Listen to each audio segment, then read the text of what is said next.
What's going on, everybody? Welcome back to another episode of the Viall Files Going Deeper edition. I'm your host, Nick, joined by the household. We got Justin here in studio. Allie is abroad somewhere in the Midwest. Abroad. I think Technically, it's not those abroad. two things don't go together. Is abroad actually international or something? I don't know. Yes.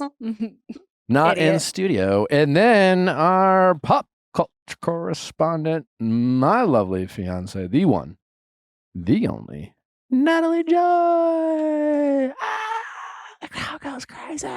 Hey, baby, how you doing? Hi, I am so tired. How'd you sleep last night, you little bitch? So well. No, Yeah. I know, because you snorted my ear all night long while I was awake and our daughter was having a Zumba boxing class in my stomach. That must suck. Yeah, it definitely was not great. It's like she's really kicking these days. Like you can see it. That's wild. It's not even just like kicks. It's she moves and it's all there's nothing like dainty and light about her movements. They're all aggressive and they're all like super fucking strong. And for what? I was feeling it, and I mean, she kicks hard. I don't know if it's a kick or a punch or a headbutt. Can you tell whether it's like the hand or like the foot, or if she's like rolling around? Like Sometimes if I push on it, I can kind of figure it out. But no, it's hard when you don't know what position they're in. But yeah, Thank you for letting me sleep. No, of course. Yeah, I tried to wake you up a couple times, did. but you How? absolutely wanted nothing to do with it. What do you mean you tried? Like, what'd you do? Well, first of all, you were snoring so loud, so I tried. I was like, Nick, enough. And you were like, oh, sorry. And then you just turned over and you fell back asleep. And then you woke up and I was laying there with my eyes wide open. And I was like, oh my gosh, he's about to be awake with me. And you're like, do you have anything to drink on that side? Oh, and I yes, was I like, remember that. oh, yes, let me get you some water so you can rock yourself back to bed. I remember that. Yeah. And then And then you woke up at like, what, 6:30 to take the dogs out? And it woke me up and I was like, I literally just fell asleep an hour ago. she's running out of room. She is running out of room. So, but you know, what are you going to do? What can I do better? Could you take her for just like a moment? Wouldn't that? You think that's in the future? Maybe. probably. I don't know how it would work. I think what Nick should do is like the pregnancy like belly thing. Oh, 100% I will be strapping a watermelon with saran wrap to his body and we'll make him put on socks, tie his shoes, get up from anywhere that's low. But I'm not in any way sleep. suggesting you're not at a major disadvantage. Like I've never once said, "Move Liar. faster," or like, why is this a struggle? Like, I don't know. What could I do? Yeah, that's You just want me to true. suffer? I just want you along with to you? I just want you to be able to, in the smallest way, relate. How might I be able to do that? I think I'm gonna have to saran wrap a watermelon to your Has this stomach. been done? Yeah, Is you this do a it on thing? TikTok, Yes. right? Yeah. You saran Also, has wrap he done watermelon. like the belly lift from the back to like help you and have it not be as No, heavy? I feel like she honestly doesn't. And I might have this backwards. Is it boys that sit low and girls are all around? Is that like there's like some way that I think she doesn't sit low enough, and so it like doesn't. There's not much for him to Well, like. also, lift you still up. have a chunk of time where she's going to keep getting bigger. So maybe That's it'll true. happen. That's a Can't wait. concern. You know, we still have a bit to go. No, I know.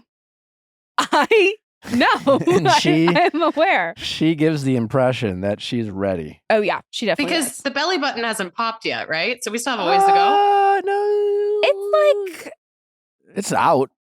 yeah. It's not. I was nervous that it was gonna pop out and be like 2 inches long.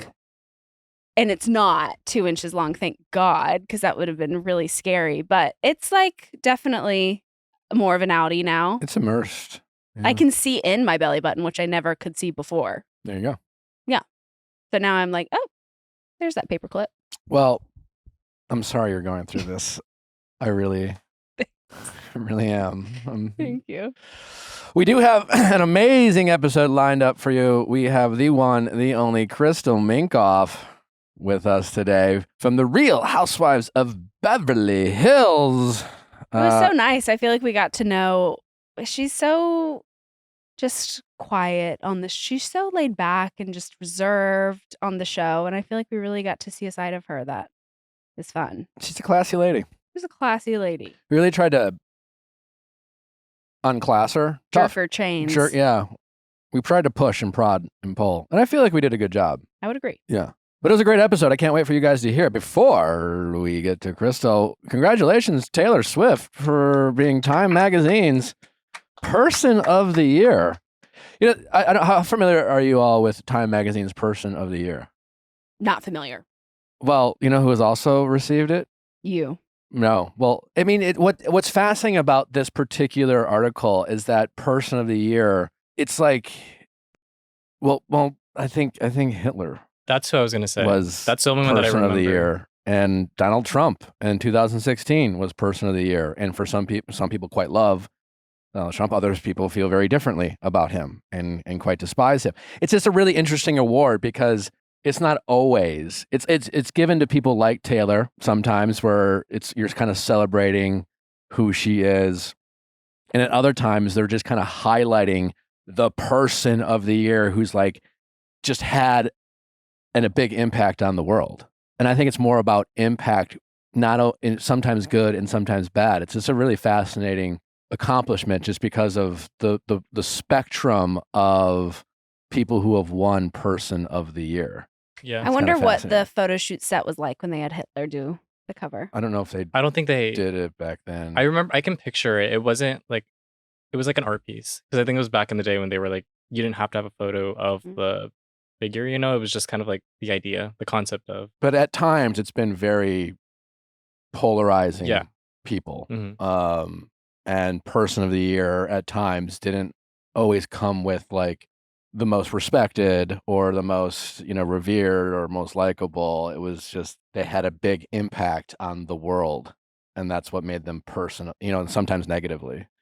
But in Taylor's case, a positive person this year. And I'm grateful because we live in a time Yeah. where the world is chaotic and messy. And I do think we take for granted just recognizing the pleasantries in this world. And I know every time, it's like sometimes people will make you feel guilty about that. We talk about pop culture and reality TV, and every once in a while, though, people will want you to always recognize the horrific horrors of this world. And that is important, but sometimes we just need to be happy. We need to celebrate the joys of this world and the things that we root for and the things we aspire to and the things that make us smile. And Taylor is all those things. Period. Yeah. So congratulations, Taylor, on bringing us joy this 2023. The runner-ups for this year was Barbie and King Charles III. So, I mean, at least Barbie, that says a lot that she won it against Barbie. Yeah. And King Charles III. Again, goes to show like the decision making. Yeah. Very different. King Charles III. Question on Barbie: how like Margot Robbie or like the character? How are we... I think it's like the character. No, like Barbie. Okay. Like Barbie. So it would have just been like a doll on the cover. Yes. And I guess, Okay. and my guess is because of the impact Barbie played on the role of, I guess, women and how she connected with the plight of women in 2023. And it's like multi-generational, like there's different levels to that. Interesting. Taylor connected to multiple generations of all genders and all countries. Of everything. Was it in this article where she talked about her relationship with Kanye and Kim? So yeah, she had this big interview with Time, obviously. She says, I've been raised up and down the flagpole of public opinion so many times in the last 20 years. I've been given a tiara, then had it taken away. It feels like the breakthrough moment of my career happening at 33. And for the first time in my life, I was mentally tough enough to take what comes with that. And then they started talking about like lower points of her career. And then she's referring to her public feud with Kanye and Kim that led to her Reputation era. After Kanye released that song, that took me down psychologically to a place I've never been before. I moved to a foreign country. I didn't leave a rental house for a year. I was afraid to get on phone calls. I pushed away most people in my life because I didn't trust anyone anymore. I went down really, really hard. Oh, heartbreaking. It is heartbreaking. I loved her. She had a quote. You read it to me this morning, babe, about how iconic it is. Well, because of course, Scooter Braun, of course, Scooter Braun you know, Also came up. karma came back to bite him and Kanye in the ass. And all of his clients left him for, Well, we we don't don't know, don't but we know. speculated that with Mary, that it was, he was taking their money. Remember? Yeah. On our That episode maybe with he was kind Mary of. Parker, yeah. Anyways, and Kanye had his anti-Semitic comments, and Miss Taylor says, "Nothing is permanent. I'm very careful to be grateful every second that I get to be doing this at this level because I've had it taken away from me before. There's one thing I've learned. My response to anything that happens, good or bad, is to keep making things, keep making art. But I've also learned there's no point in actively trying to quote unquote defeat your enemies. Trash takes itself out every single time." Period. Straight up. I mean, like, line of the century. It's a great line. Does she think Kim is trash? Is the question. And it's because, we talked recently about the whole Skims campaign with Brittany Mahomes. And I kind of pragmatically suggested, hey, before we trash Brittany, we need some context. When did they do the shoot? Does Taylor even care? I even presented that possibility that maybe Taylor has moved on from what happened between her and Kim specifically. But boy, reading these quotes about how much that affected her, it would be more than understandable if Taylor wasn't over it. And maybe she doesn't necessarily hold an active grudge, but and also maybe she doesn't want to. It would be understandable if Taylor didn't want to associate herself with anyone who wanted to associate with Kim. I think the trash is Scooter and Kanye, obviously. Yeah, but what about? I think she accused Kim of editing that. It wasn't accused. It was confirmed. Okay, so Kim had her role. No, for sure. I just really want to know where she stands with Kim. Can you just text your friend and ask? I can. I thought about it. I'm not going to do it right now. I think you should. I think that's definitely something we need to know. We need to stop wondering. Something else that she talked about, which I think is absolutely insane. Obviously this tour was nuts. All of the facts about just like all the numbers it reached, everything that it like hit, and all it's just crazy. But she says that she started training 6 months before tour started, and to train every day, she would run on the treadmill singing the entire set list out loud. She'd run fast for the fast songs, and she'd jog or fast walk for slow songs. Aren't her concerts like 3 hours long? That's what I was wondering. So is she running for like 4 hours straight, or is it like Did she run take really a break? fast?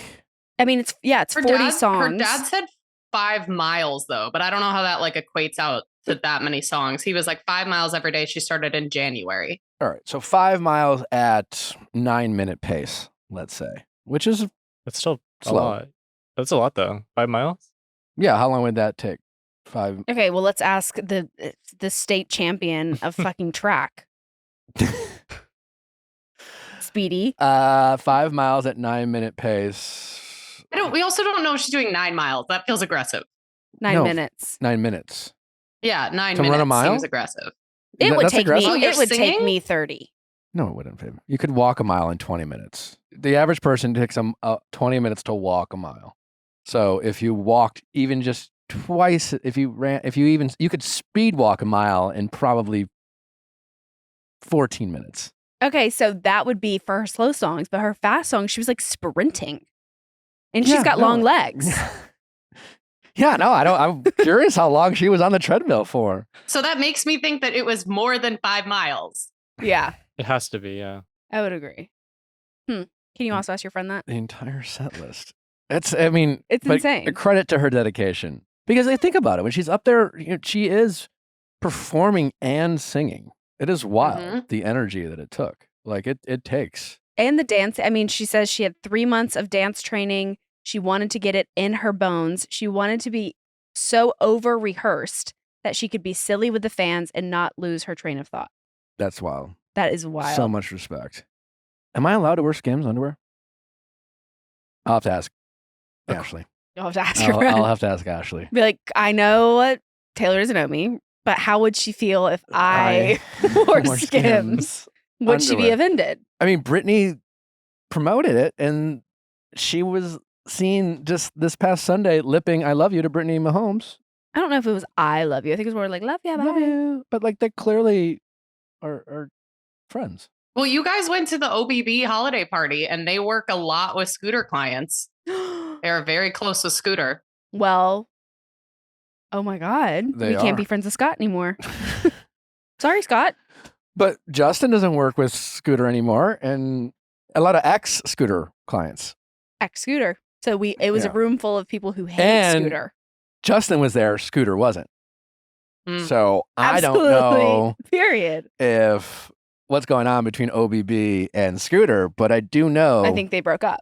that Scooter wasn't there while we were there, and the Biebs was. So take that. Yeah, we know take where that. our allegiances lie. Take that, Allie. Trying to get us can't, canceled. I can't keep up with the music drama, like, damn. But congratulations, Taylor. Just a really... She also cleared up a little bit of her timeline with Trav. Yeah, I guess they were... Which, remember, when that video of them came out of her leaving the locker room, Yes. and I was like, they were holding hands or weren't holding hands? And I was like, they should be. Yes, holding they weren't hands. holding hands. And I was like, what if they were holding hands? You're like, they would never do that. They like literally just met. They were dating. Well, we didn't know that. I know, but we just found out that she was like, for us to hard launch, like she was like, we were already a couple at that game. She was like, we would be psychopaths to hard launch a relationship. Like, yeah, but for make a first date. But clearly, at a game them like not that. holding hands in that moment was them being at least a little self-conscious about, the perception of the hard launch. She was self-aware. Or did they just want to extend it so we could all freak out about that kiss when he went to her show? Like, have they just been giving little bits by little bits? Well, if we know our girl That's Taylor, then true. clearly she knows how to drip a story. Keep it They going. did drive off in the getaway car. Did she speak about her future at all with Travis? I actually really appreciated the amount that was Travis and Taylor. Like it wasn't Like, too is it- much. It was okay. just like just The right enough amount. that like gave us some clarity. It gave us some info into the beginning of their relationship. But like, and she also mentioned, the writer, how she went to the movie theaters, the Grove, when they launched her first. Yeah. Movie. And Taylor Her movie went. premiere. Yes, and Taylor went into every single theater room and like talked to everyone, and everyone sobbed, and she watched it with them. She said that she talked to these two sisters. They were like 20 and 22, and she asked one of the girl, I think her name was McCall. She asked her like, "What do you think of Taylor's dating life?" And she was like, "That is so like." It would be wrong for us to focus on that. Like, she gives us so much more than her dating life. And it was so... This is what the sister said? Yeah, Yeah. it was just... She's just like a 22-year-old fan. And she was like, we're not focusing on who she's dating. Like, this is about her craft. It was just like so cool of her. Yeah, she's really trained her fans. Really. Maybe not trained, I don't know, but her fans have really... Like, a lot of her fans obviously have been by her side, through the beginning. I don't know what I'm trying to say. But yeah, it was a cool moment. Anyways. Real Housewives of Salt Lake City, I have finally forced Nick to watch. Pop the cherry. I popped his cherry. The Mormon cherry. And it was everywhere. Not in any way forced, but through multiple suggestions, including our sweet boy Justin, and meeting Heather in person, Mm-hmm. we decided to dive into Salt Lake. We started season 4, episode 1. Which is a good one. Just And an iconic intro. Yeah, I'll send you a list of episodes, specific ones for you to watch that are like heightened. You had a good way of putting it that Salt Lake City is like a spoof of Beverly Hills. Yeah. Watching Salt Lake City, what it seemed like to me is as if it's like Justin said, a spoof of Mhm. Beverly Hills Housewives. Like a bunch of women in Salt Lake City who are fans of the Beverly Hills Housewives franchise decided to make almost like a Funny or Die comedy special on what they think Beverly Hills Housewives is. And that's to me what Salt Lake City Housewives is. Yeah. Well, and I took a ballet class with someone that was actually from Salt Lake City. And I was like, so what are your thoughts on like the woman? Like, are they real? Like, do you think they're actually rich? Like, what? And she was like, they're not from Salt Lake City. She's like, they live in Salt Lake City. Maybe some of them are from Salt Lake City, but she's like, they don't represent us. Like, they're just like a small few that have like blown themselves out of proportion versus like even the rich of Salt Lake City aren't I mean, acting their or looking outfits are insane. It's like, have you seen the movie Dumb and Dumber? Hmm. You know, Harry and Lloyd, they find the briefcase with all the cash and they're in Aspen. To And just they buy everything. and they buy everything and they are decked out in the most outrageous clothes because like they have all this money. That's how the housewives of Salt Lake City dress. It's absurd in the best possible way. Yeah. It makes it funnier though. It does. We just got to the episode where Lisa lost her ring in the bathroom on their way to Palm Springs. Yeah. How did the rumor come about that people thought it was Monica? Does this happen on the show or is this just like an outside rumor? I think it's just fans. I think it's like Reddit. Okay. I think it was just some fan had somewhat of a platform and was like, she doesn't have money. She stole it. Well, because Monica, when they were telling the story, she gave a look like, and did you find it? And she paused with her sunglasses and was like, no. And I think she was making a scene because they were literally digging through trash cans. And I think a crazy fan looked at that and go, oh, she hesitated. It was her. And yeah, like I think that rumor just comes from fandom. What are your thoughts on Monica? Because she's kind of a definition or redefinition of like housewives don't need to be rich. They just have to be outrageous. Good TV. Yeah. Well, I found out yet last night while watching it that, you know, her big story is sleeping with her husband's sleeping with her brother-in-law. For 18 months, yeah. Yeah. Well, when she told Heather that, and maybe it's awkwardness or whatever, but she didn't seem very sorry. Well, she did start crying. Sure, but her first reaction was to laugh and giggle. And again, maybe that's just like, this is awkward that I'm telling you this. Maybe. But it is on camera, and she knew she was going to talk about it, and knowing how TV is made in that space, like she probably had plenty of time to mentally prepare for whatever her reaction would be. And her first instinct was it wasn't like, hey, well, I'm embarrassed to say I've worked a lot on it. Something I really regret. It's been a moment, but you know, this happened. Like she did not say that. And almost like she had her natural reaction and then thought, maybe some tears are needed. Is that why her marriage ended? I would assume. I'm not sure. I'm like halfway through the episodes that are already like out now, but she's sad about the divorce. But at the same time, it's like, well, you fucked it up. But also, what is this going? She's the one suing Heather. So she's suing Heather for a botched plastic surgery because Heather, like, she makes her money from owning beauty labs. It's called Beauty Lab, which is like plastic surgery and like beauty services, basically. And when you say plastic surgery, is she including like Botox and yeah, I think so. Yeah. Filler as injections? Yeah. So I think like injectables? I think specifically for Monica, it was like lip injections and then possibly something else. Gotcha. Yeah. So she sued, or she didn't sue. I think she just. Well, it sounds like she countersued. Yeah. For Heather nose first and sued lip Monica injections. for allegedly failing to pay $2,000 for nose and lip injections, to which Monica claimed the procedure was botched. But recently, DMs were discovered of Monica, like basically saying, "Oh my God, love the procedure. Everything looks great. It's amazing." So this was before her being like, it was botched. She was like, I'm obsessed. Like, I love this. I don't know, Botox artist. I don't know, whoever obsessed. Whoever did the Botox, she's like, I'm obsessed with the way they do it. Like, it's really well done. And then. And she didn't think that would come back and like bite her in the ass? Well, Monica doesn't seem like someone who like thinks in a long-term sort of capacity. You need to keep watching. Once you get to like the Easter episode or like when her mom starts like kind of tapping into the storyline, you'll have a different definition. What do you think of watch Monica? the Easter episode. I don't know. Like she almost goes too far and kind of acts childish, but I guess you're supposed to like believe that there might be trauma behind that. I'm not entirely sure. The Easter episode was wild. I watched that on an airplane.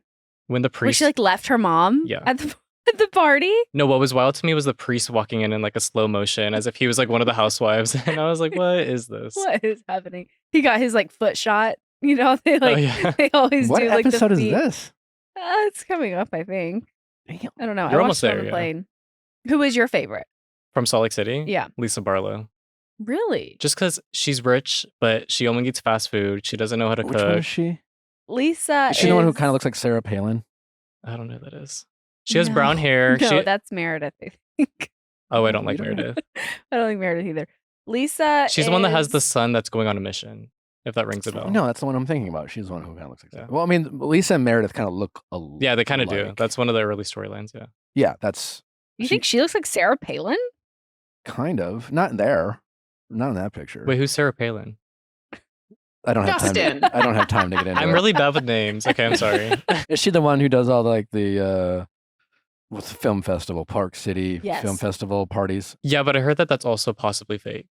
Like there's talk, and like if you like look up on like Reddit, which is really big within like the housewife community, you'll see people be like, "I've never seen her at a party. Like, what is she talking about?" So it's like There's lots of parties. That's the at thing, those though. things. That's the thing. Just And- because you've never yeah. seen her doesn't mean that she's not there. And she also owns like a tequila brand, but to be a Mormon and drink tequila is its own like dichotomy. Well, Yeah. none of them seem like really high, high value Mormons. Right? Maybe high value, like just devout Mormons. Devout, yeah.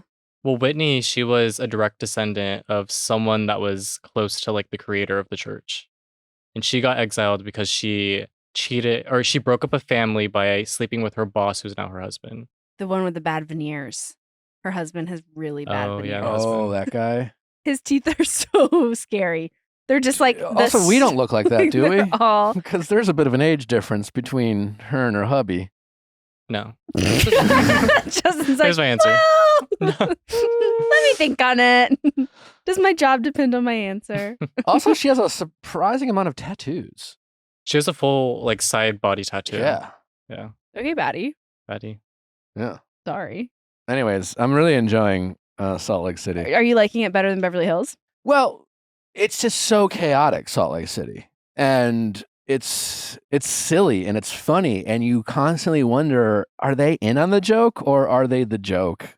Which kind of makes it fun. But Beverly Hills Housewives, even before I started watching it, I think it started and it still to some degree remains, as crazy as the drama can be on Beverly Hills Housewives, still like aspirational in terms of like, these are the women of Beverly Hills Housewives and like Kathy Hilton and Kyle Richards and yada, yada, yada. And like Salt Lake City, there's a bunch of women you've never heard of before with these like crazy background stories. It's just so outrageous. I think it's spoof versus novelty.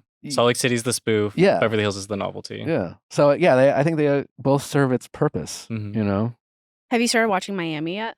No, but I should. I mean, Andy Cohen, he was under like flame because he only had like a couple Miami guests on like Watch What Happens Lives versus he's had like all these other like people on from So other he hates franchises. Miami. That's what people are trying to say now too. So Andy Cohen hates them. Babe, do you think any of our exes could ever date each other? Oh my god. How would you feel about that too? Well, one is abusive. One, No, and yeah, I don't think it could work. I don't think so either. But according Unless What? someone wronged Nick so much that he wants to set that woman up with the man who stuck Natalie with the $1,600 dinner. 1600. It's like a revenge plot. but I'm more like Sure, yeah. trash takes itself out, you know? Mm.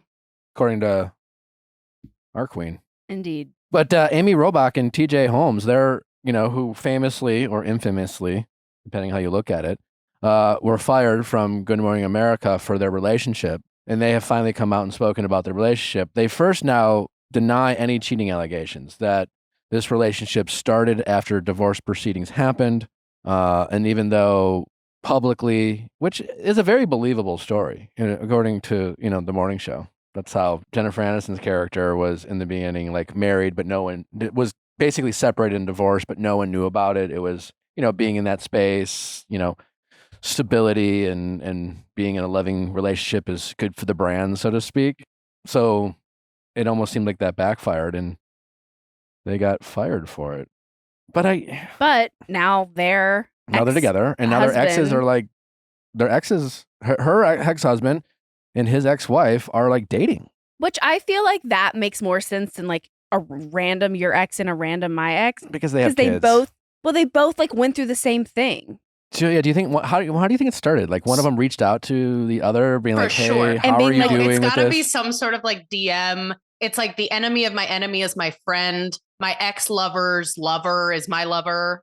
Yeah. Like you just we can cross multiply enough times to make it work. It's like I needed someone to talk to who understands what I'm going through. And who understands what she's going through More than him. more than him. I hope it works out. I kind of support it. Yeah, I'd love to talk to him about it. Did you DM him? I could. Okay, maybe I will. Fascinating story though. Well, who leaked that story? Was it TJ and Amy who put that information out there? I feel like probably, yeah. Didn't they just start a podcast? They did, yeah. So I'm sure that's where it came from. USA Today says rumors are circulating. So has it been confirmed? No, Page 6 posted about it a day ago. Yeah, it just says according to multiple sources. We're told the couple have been dating for about 6 months after bonding over the traumatic experience of being cheated on. So it didn't come from Cheated on. Amy and well, that's everyone. Yeah, I mean, when the scandal broke, the assumption was that they were having an affair with each other because they were both, as far as the public knew, still married. Right. And they didn't really speak on it, but now they're claiming there was no cheating, that they were both going through divorce proceedings, even though they were At the same technically still time. married, and they happened to fall in love with each other on the set of GMA3 while they were But- interviewing me, But when their divorce proceedings had already started is when they fell in love. apparently. Divorce? Yes. You don't believe. Well, Questionable. it's questionable. And there's a photo of them together. I just texted it to Natalie. We have There's a photo photo- proof of them together, and they Really? are like cheek to cheek. Nick, It's a handsome couple. We got to get them on the show. that's like, yeah, I definitely feel like they were like, should we just get a drink and like talk shit about our exes who are now in love? Yeah. And then they were like, wait a second. Should we fuck? Wait a second. You're kind of hot. Wait a second. Ooh, they'll hate this. You know? Yeah. Yeah. I wonder how TJ and Amy feel about it. Imagine it being one of the kids. They both have kids and they just basically did swapsies.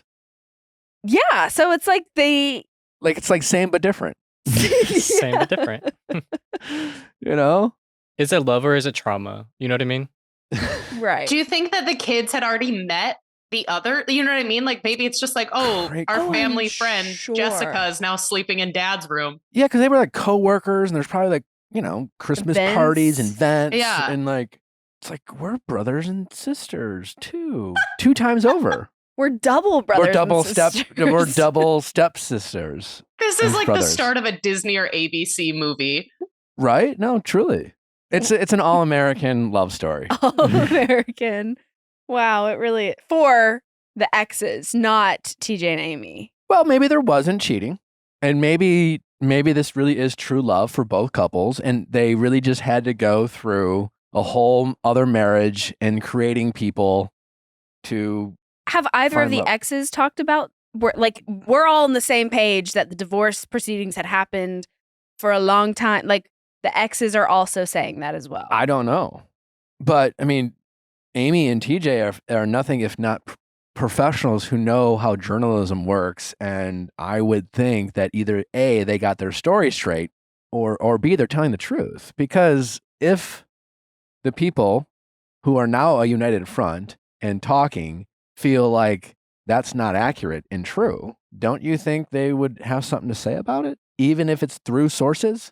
Sources claim. But The sources say that they've moved on, that the hurt is over and the duo has moved on. But I do think it's interesting that the source is saying Hurt. things like the affair and the cheating, even though And the TJ and hurt. Amy are saying there was no cheating. Yeah, it wasn't like, oh, no. Like we were, yes, I hated them too.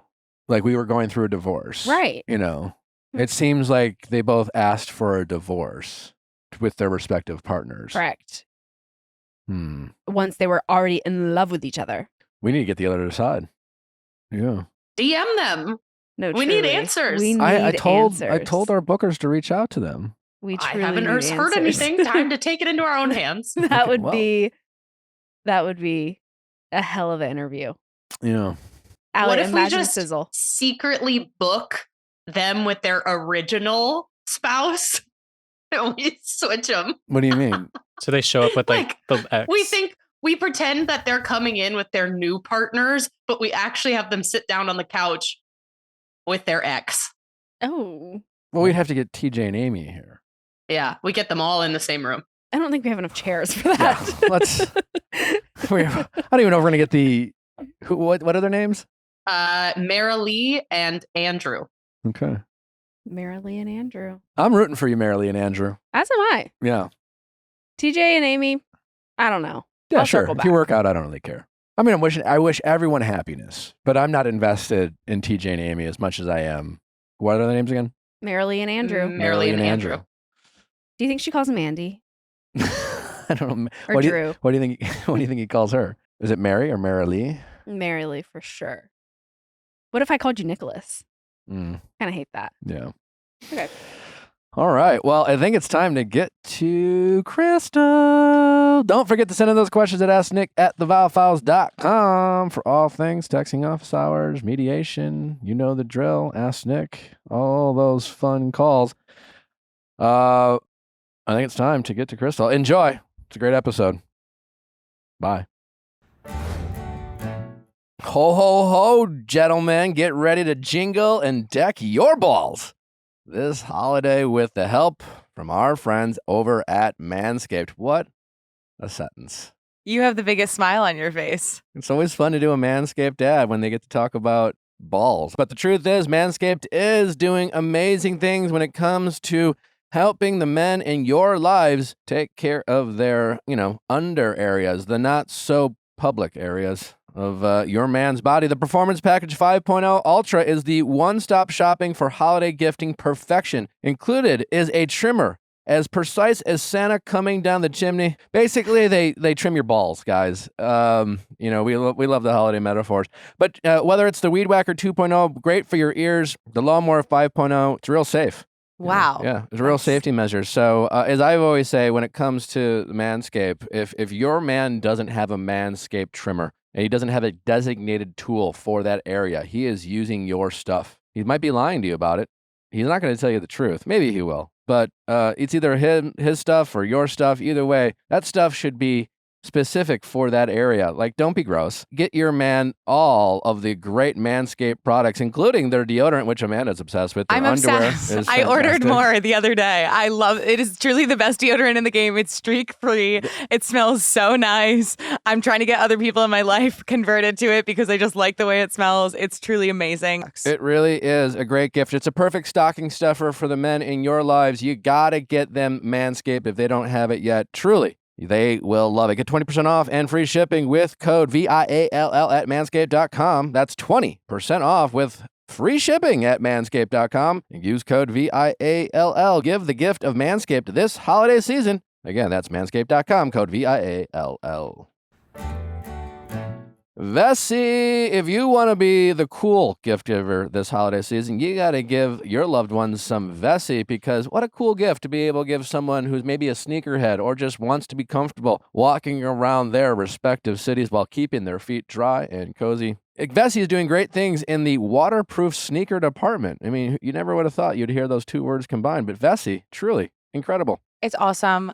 For traveling especially, it's, suitcase space is of a high commodity. And so having a pair of shoes that is both like a nice pair of sneakers that I can wear out and about walking, that looks well enough to like wear to a restaurant for dinner, but that is also waterproof should my day take me on a little bit of an adventure or just to get a little caught in the rain, is so nice. I know Allie has a jacket from there that she adores. All of the quality products are there. So whether you're hiking or you're an outdoorsy kind of person, or maybe you're just a city slicker, Vessi is perfect for all of those cases. Keep your feet dry this holiday season. Head to vessi.com/VIALL and get yourself a pair today. Again, go to vessi.com. That's VESSI.com/VIALL and get 15% off your first order. That's vessi.com/VIALL. That is a nice ring you have on your hand. He did a very good job. Yes. Okay. He crushed Very that good. one. I know. That was beautiful. You like it? Did I do okay? It's insane. Stunning. Yeah. Funny. a It's really good. good I didn't one. have to pretend to like, not that I thought I would. No, we were but like when talking you about- showed it in the office, I was like, oh, I don't have to like fake impress. Like this is you We were My- talking about that with our friends Ashley and Jared who came by. about engagement rings. Well, just that particular ring, and the fact that it's It's like I a longer like- cushion cut. Elongated cushion. Yeah. Elongated. I cushion. like it. Like now that I've procured an engagement ring, Mhm. I've paid more That attention. makes it sound like you stole it. Yeah.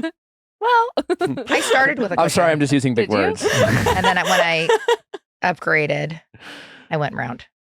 Yeah, but I like it. I miss the cushion. I Oh, you like it. upgraded. Let me see. did you keep Oh the yeah, old very for nice. like? No, I'm not Zoe or attached to no? anything. I so like I yeah, don't I get love rid the of it. big rock Yeah. and the small band. Yes. I don't I need have the the whole- thinnest band. Oh yeah, So we're You like have a very thin, twinning. band. Very similar, different cuts, are. but similar rings. Yeah. and I went yellow gold. yeah. Gold. Yeah, Mm. we're like Oh my gosh, sisters. stunning stepsisters. Yeah. Yeah, I haven't found a ring that I've thought where I'm like, oh, that would have been nice. That you liked better. That's Yours is great. That's stunning. good. Yeah. You know, it's like I'm Because they're it's very not focused on it. it's not too big. I've seen some No. gaudy ones out there. There's- honey. Can you think you can go? I don't have to. I'm a housewife. Yeah. I don't have to keep it in the bank Gaudy like is Kyle not Richards. A word. Yeah. Gaudy's not a word I use. No, Lovely. It can't be too wonderful. big. No, can't that's be. what she said. Okay. And that is what she said. Yeah. Yes. Okay. Never too big. And you can go ahead and quote her. Yeah.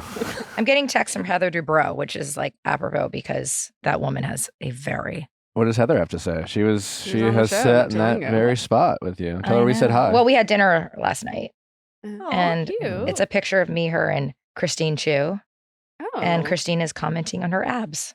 Oh, of course. Tell her we said hi. Okay, well, I'm on. We're about to talk shit. No. Not I- about her. No, ask her if she has any shit she wants to share. Yeah. Like, so Monday. from Heather. Yeah, from she Heather. says, fuck you. Tamra, go fuck yourself.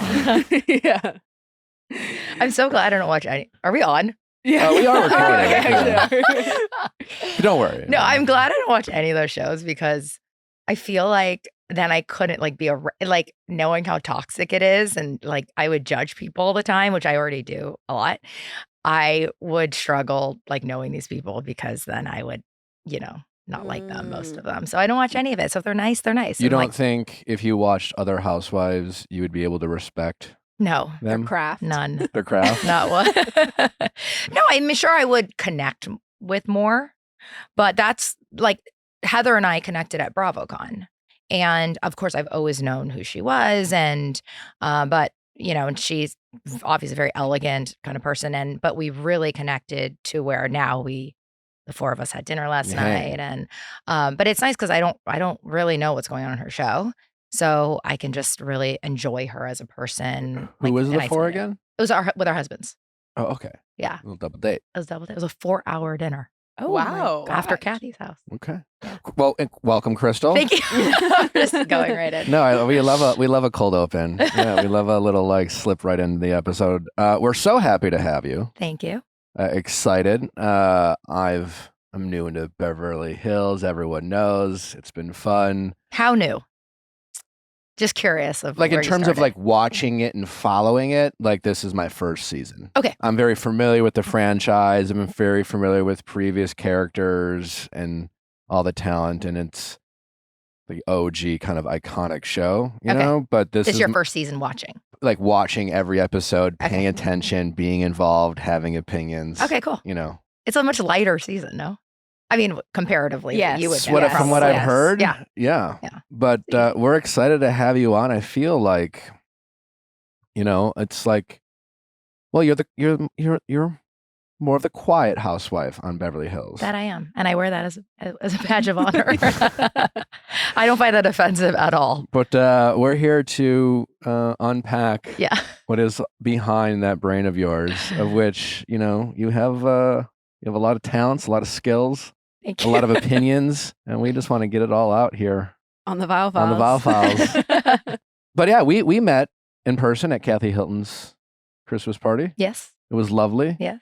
Your husband is lovely. We chatted about kids' names, and Aw. he told me the story of your son's name and What how was that that story? happened. He's a storyteller. He is. He's a great storyteller. yeah. I was like very hooked on every word he was saying. It was very, I mean, that they were back and forth on a name, and then he chose the name, and then he went to like meet up with your mom and his mom. And they were like, while I was in the "What?" hospital. What was the name? So our son is Max, but I wanted Alexander because I wanted something a little more sophisticated, and Rob wanted Max because he just like, that's my son's name.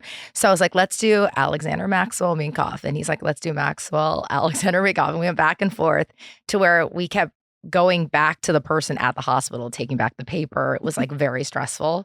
So then we landed on Alexander Maxwell Minkoff, but we'll call him Max. And it's the dumbest decision ever because all his legal paperwork is Alexander and it makes no sense. So I highly recommend just legally putting down what you're going to call them Okay. because it's a mess. I should ask my brother because my brother Luke, his legal name is Christopher Luke. My dad's name is Chris. And when Luke was born, my dad my dad never wanted a junior. He's just not his thing. When Luke was born, there were some complications and there was a moment of like nostalgia of like, well, just in case something happens. I don't think there was ever really a moment where we thought we were going to lose Luke. But like there were some complications at birth. And so in a kind of a moment of nostalgia, they decided to name him. There was always going to be Luke. Okay, well that's sweet. There's a story there. But they decided to call him Christopher Luke. And I forget that his name is actually Christopher. But I don't know if it's a pain in the ass for him.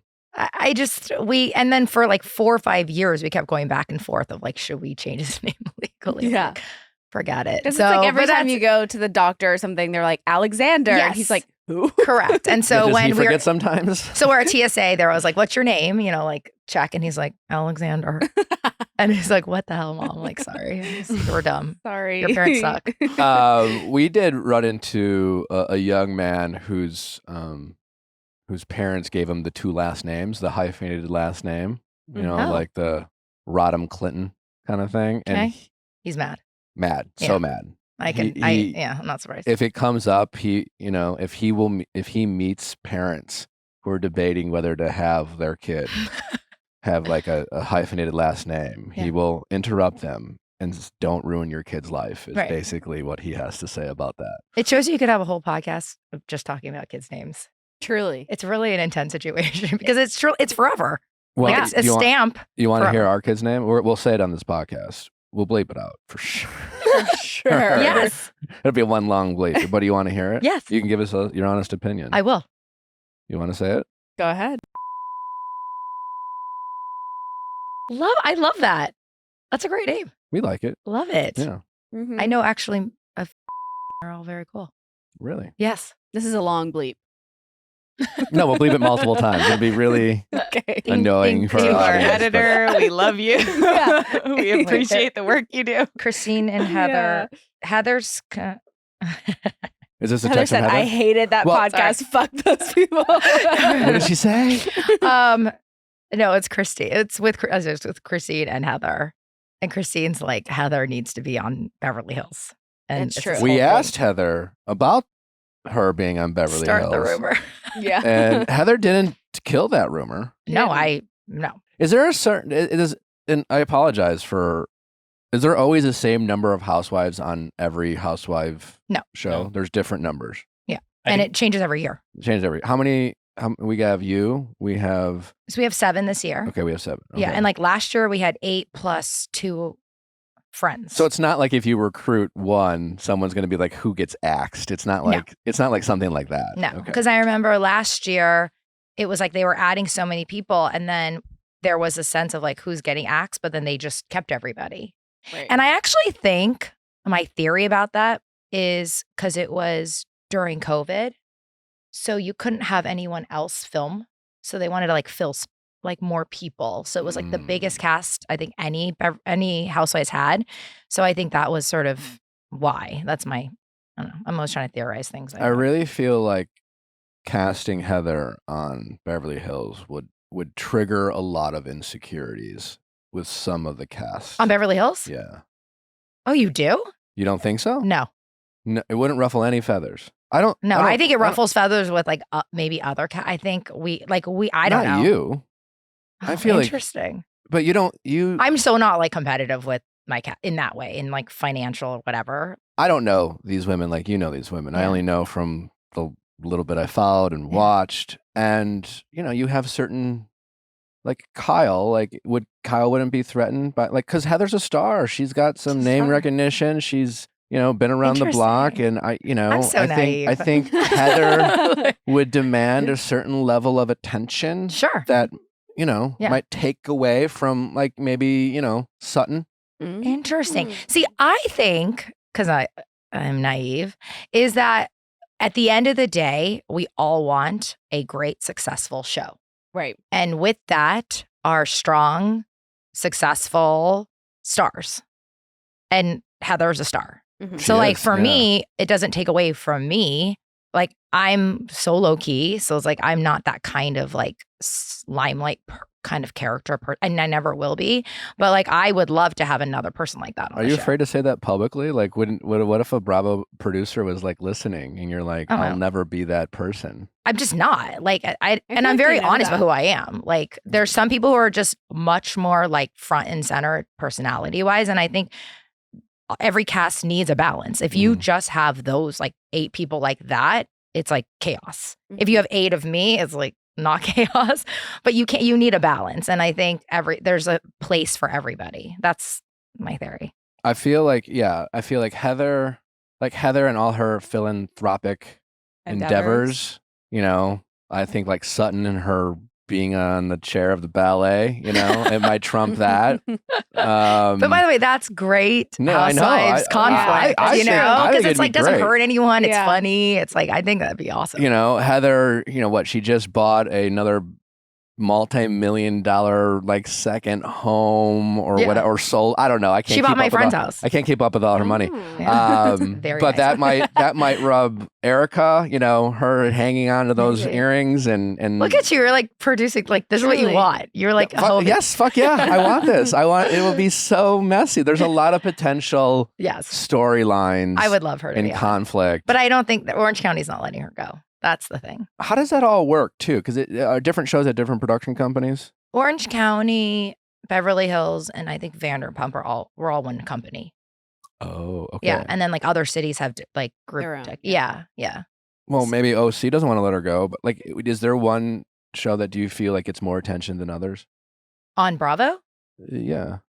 Or I don't know. I mean, when I was at BravoCon, I will say this, that some of the other housewives from different franchises are like, oh, wow, like you guys, like Beverly Hills is like the biggest. And it's like most iconic, I feel like. yeah. So, but like I'm just like, think of myself as a newbie. So I'm like, oh, I didn't realize they really thought that way. But it has been around for so long.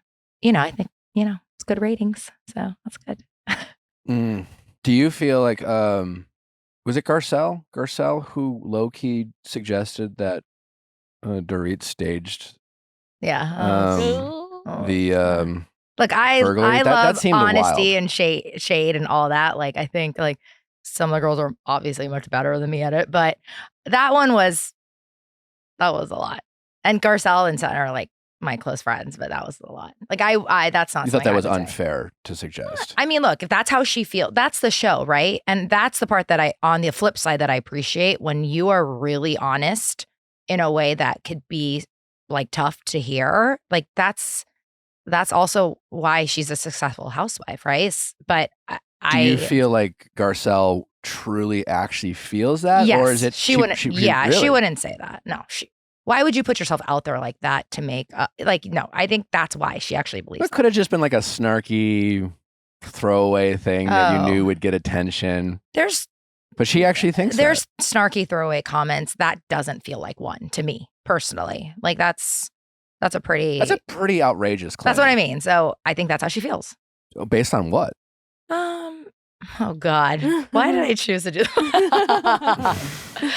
look, there's always rumors swirling online, and people have different theories, and so I think that's. But like, what would be Dorit's motivation to do? I mean, obviously, it would grab a lot of attention, but I mean, not quite. What was it? Jesse Smollett or whatever his name is. Yeah, He's in jail. Well, yeah, for that's staging a hate crime. That's why Big deal. Big deal. Staging a crime in general is illegal.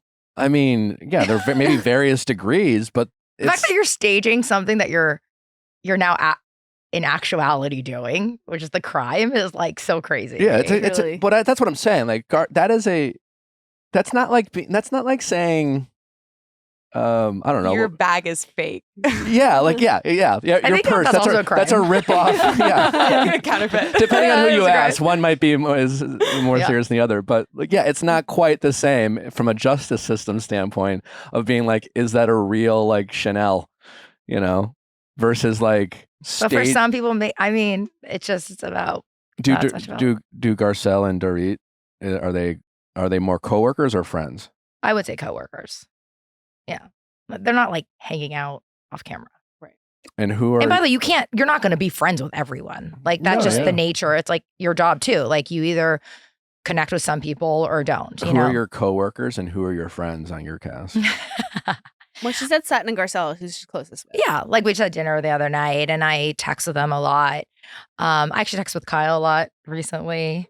But it ebbs and flows. Each season's different. Like Dorit and I we go to each other's like kids we invite each other to our kids parties like off camera. So like our relationship is like kind of based on that, and I actually enjoy her family a lot. Eric and I will like usually like once between each season we'll get together for lunch. Like I'm actually like pretty good with everyone. I think everyone knows that I'm not like out for blood, but I just want like to be honest. And so I'm pretty good with everybody, but I am closer with Garcelle and Sutton. Garcelle and Sutton. Okay. Yeah, and genuinely. then the other ones. Then, Okay. yeah. You mentioned earlier that there's sometimes that sort of everybody has this common motivation to create a good show. And part of that is being really honest and bringing stuff to light and not shying away from controversial opinions. Have there been any instances that come to mind where people have taken that too far, where somebody thought they were acting in the best interest of the show, but for you, it just really crossed a line in terms of like the way you should treat other people? The show inherently is challenging for me in that way because I'm like, I just feel like be polite at all times. And that's not the show. That seems counterintuitive. Yes, it is. It is. So I'm highly aware of that and I'm getting better, guys. I think when it goes like off camera, and I think that's what happened last season with ex-cast members where if you're going to go for it on the show, I think that's actually okay because you're being direct with the person. But like once we film, like let it go. Like let the show air and like you don't need to taunt people online and like jab at people. And like I just find that part is the stuff that goes too far. Are you referring to like the Kathy Hilton and Lisa Rinna drama? I felt that was too far for sure. Like getting, media involved and all that. Like it's unnecessary. Like because to me, that's when you break out of the camaraderie of what we're actually doing. Because that's then you're just trying to hurt people. And like, even if you feel like that's the truth, right? And that's like, let the show play out. And when you sign up, not everything is going to be shown. It's impossible, right? Like there's only so much airtime. But that part to me is like, I film it and then I walk away from it. And I always like, no matter what happens on the show this season, when I have arguments with people, I try to remember where I'm at in this moment today with them, and I think that stuff gets too messy for me. When it came to the Lisa Rinna and Kathy Hilton stuff, where did your allegiances lie? Well, it's allegiance is one thing, but like I guess on that situation. Yeah, did I'm you friends feel like- with Kathy, and I've been friends with Kathy for a long time, and I actually really like Rinna. Like I spent time with Rinna off camera too. I just was like, why does this have to continue off? Like let the show air, and then that's it. Like it doesn't need to go further. So that part bothered me. And I guess when in something like that, because I think my biggest fascination just with Bravoverse in general, and I've said this multiple times, is just when does to your point, when does the show stop and when does like life begin for all the people involved? Because it seems like it's hard for some of the people on these shows to disconnect between the TV show and reality. And I can understand why, because in some sense their reality is the show. Yeah. And their lives are on the show. And it seems like some people just kind of lean into that and some people don't. When it came to the Lisa Rinna and Kathy Hilton drama, was it just more, did you feel like Lisa was more being performative and kept that performance going outside of the show and leaning in to the drama and getting involved? Or did you feel like that was just a personal thought that she actually felt that way? I think it was and both. Okay. Both. Yeah, both. I think I don't think she created that out of thin air. Like, I didn't think she made it up in her mind. So I do believe that that's how she felt. But Lisa Rinna is an actor, and she's been her whole life. She is inherently a performative person. Yeah. So I think that when you're on the show, when it's airing, there is a sense that you're like, I get it because we're airing now. So I feel like more eyes are on us. You do feel more involved in it compared to the times where we're done filming and it's not airing. When that happens, it feels very quiet. Like it's kind of dead in a good way. But I think it's a mixture for her for sure. And I think every person, not only on our show, but just in reality, they fall on the line of like somewhere on the line, right? More extreme performative versus how they really feel, or just they can drop it altogether. Mm-hmm. And I'm trying to get to that point, but I think that's where we all should be. Social media has really changed how this whole world of reality TV. Yeah, because it kind of never stops potentially. Correct. If you don't want it to. Yeah, if it didn't happen, you would just air it, and if you didn't look on social, like it wouldn't exist, right? So, yeah, it's totally changed the sort of narrative of all of it. What do you love most about being a housewife? Honestly, like I have, whenever I meet, an Asian American woman, they come up to me like, "Thank you for representing." I see so much of myself in you. I'm like, it's so overwhelming and just makes me so proud because it's hard. It's hard inherently as an Asian person to put your life out there. We're taught culturally not to share, put everything behind closed doors and put on it's called, in Chinese, it's called mianzi, which is like your face, like your mask. So it's like, put your mask on and hide the rest. And so for me to like show my family in an authentic way and the cracks in who I am as a person, it's very hard. But to get that affirmation from my fellow Asian sisters, I'll call them, is like the best thing because that they still accept me and it's like, I know that's what they want too, in a way, but they were just taught not to do that. So that's so really special. You kind of being more open, more vulnerable, showing a little bit more behind the mask is something that fellow Asian women have appreciated and want to see maybe more of. Yeah. And so they give me encouragement to just keep going and not be scared because, I'm quiet but that's just culturally who we are. Have there been moments, I guess, in the first 3 seasons that you've been on, specifically this season of, because like you said, not everything makes the cut too. Yeah. Things that you even either have said that didn't make the cut in terms of commentary on all the other storylines, or have there been moments where, and I gotta assume there's a lot of them, where you're like, you bite your tongue, but you kind of wish you didn't? And that I do much more. You do? Yeah, that I do much more. And then later, I'm like, damn, I should have said it, But I'm you have also a mic in front of you right now. You can say it right now. But it's the small moments, right? But they add up, and I'm like, because I'm always thinking about what's going on.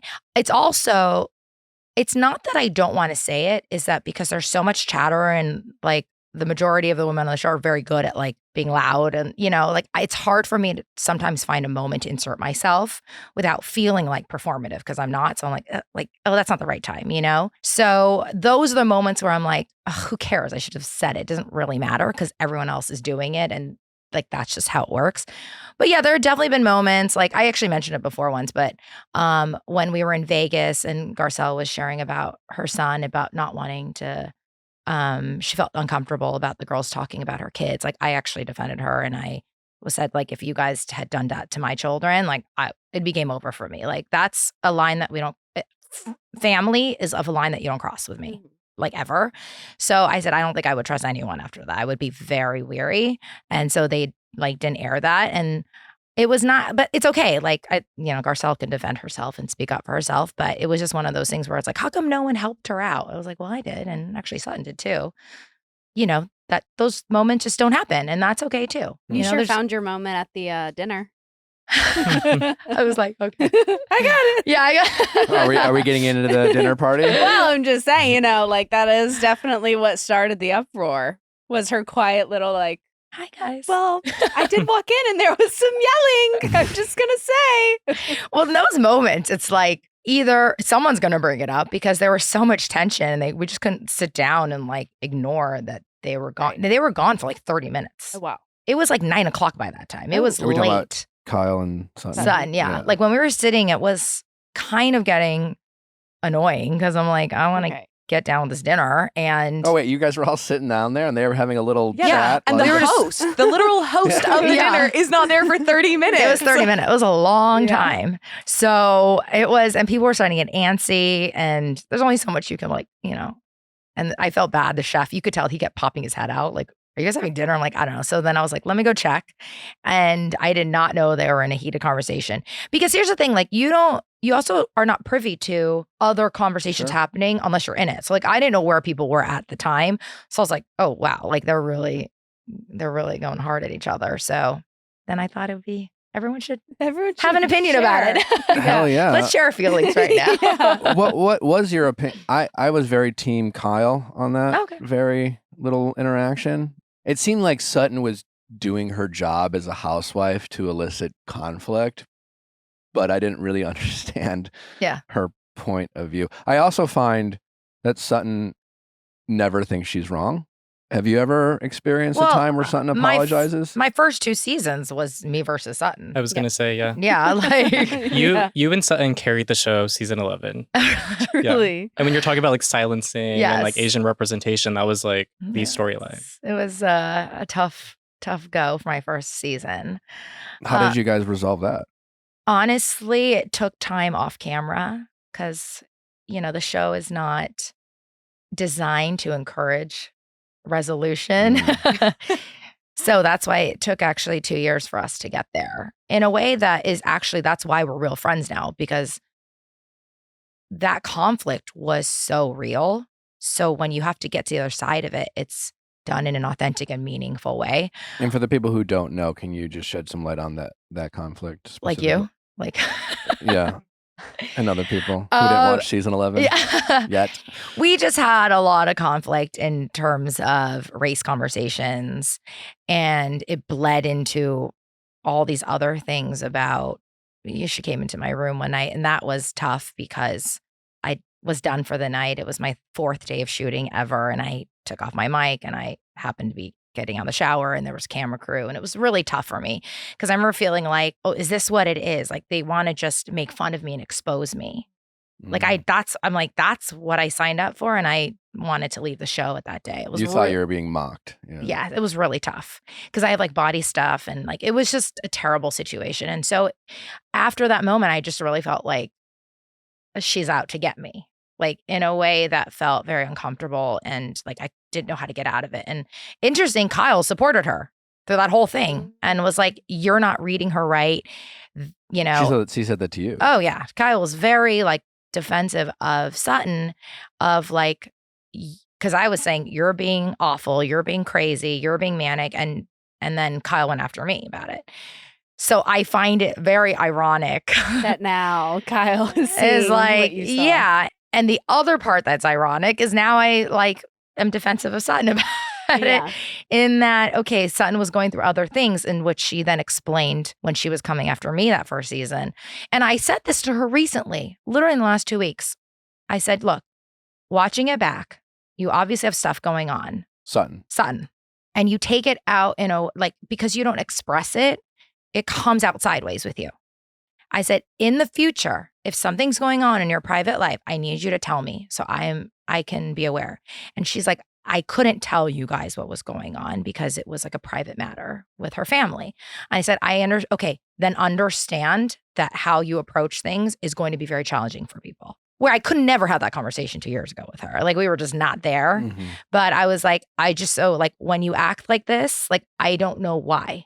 So it feels very much like it's about the person getting it, but it's also because you're going through other stuff, which is okay. Like we all go through our stuff, but I mean, it's okay to a certain extent, but it's not always an excuse. But she apologized to her, right? Sutton? That night, if she did, it was more of it sounded more as a justification rather than an apology. Oh, I see. It's like, I acted this way because this was going on. And to be quite honest, I was more Team Kyle on the, and maybe you could help articulate this, because Sutton's situation I know didn't what seem you're like gonna say. much of I know a what you're gonna situation. say. You know, it was, I'm sure it was. It's a situation for in her. in her world, I can For her. understand why it might bring stresses, and Yeah. no I mean, one's arguing that. But A it's, lot of people would love to be in that situation. yeah, to be it's honest, just yeah. when you are trying to articulate, you know, why you were behaving poorly, and then your story is something where other people might be like, wait, this is a problem. Yeah. You know?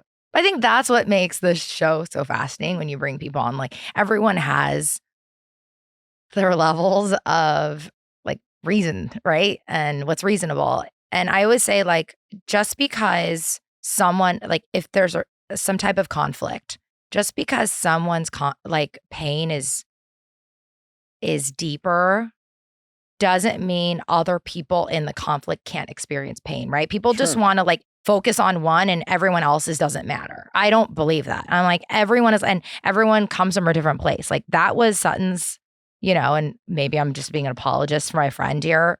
And it's not like this 2 years ago with her, trust me. But like, I know her well, and this is her experience. Now, relative to the rest of the world, completely like unrelatable. Yeah. Truly, I get that. But that's where she is. And so this is what makes it interesting, right? Like, why she's kind of a interesting housewife. As a housewife, I love Sutton. Of course, you know? that's what I mean. She's entertaining, but mostly because like she's fun to have commentary on, because she makes some interesting choices. Yeah. But I will say this, like, on a blanket statement, I don't like people coming after people's marriages. I'm one of the lasting people married. I mean, with young children. And I just think that what you were asking about, what's too far, like, again, it's all encompassing for me as family. Don't touch my kids. Don't touch like my mom. Don't touch my husband. Like that's my life. And like, I know what happens in my life. And I just think that can be dangerous. And I don't like, because that narrative out in the world can affect your family, you know? For sure, and I'm very protective of my household in a way that's like, if people did that, I'd be like out. I'm like done, because I just think that's too far. So that's something that would be too much for me. So did you think that Sutton and Garcelle kind of going after Kyle to like admit that there was something wrong? That something was Look, wrong. They brought up the cheating. Yeah. But look, that was out there, and that's the job of the show. And I think they were genuinely curious, and there's been rumors all the time. And there's always this thing of like the alliances, right? Like me, Sutton, and Garcelle, like at the end of the day, like those are my two friends, but like I don't get involved in that, you know, like, because that on a personal level, because that's just, I talked to Rob about it. Like, I don't want someone doing that to us, and I wouldn't do that to someone. Like, that's just not my thing. Mm-hmm. There's other things that I feel very strongly about that I bring up this season, but that one was like not my thing. And again, I think it was good that they did it, because those are real questions that a lot of people had.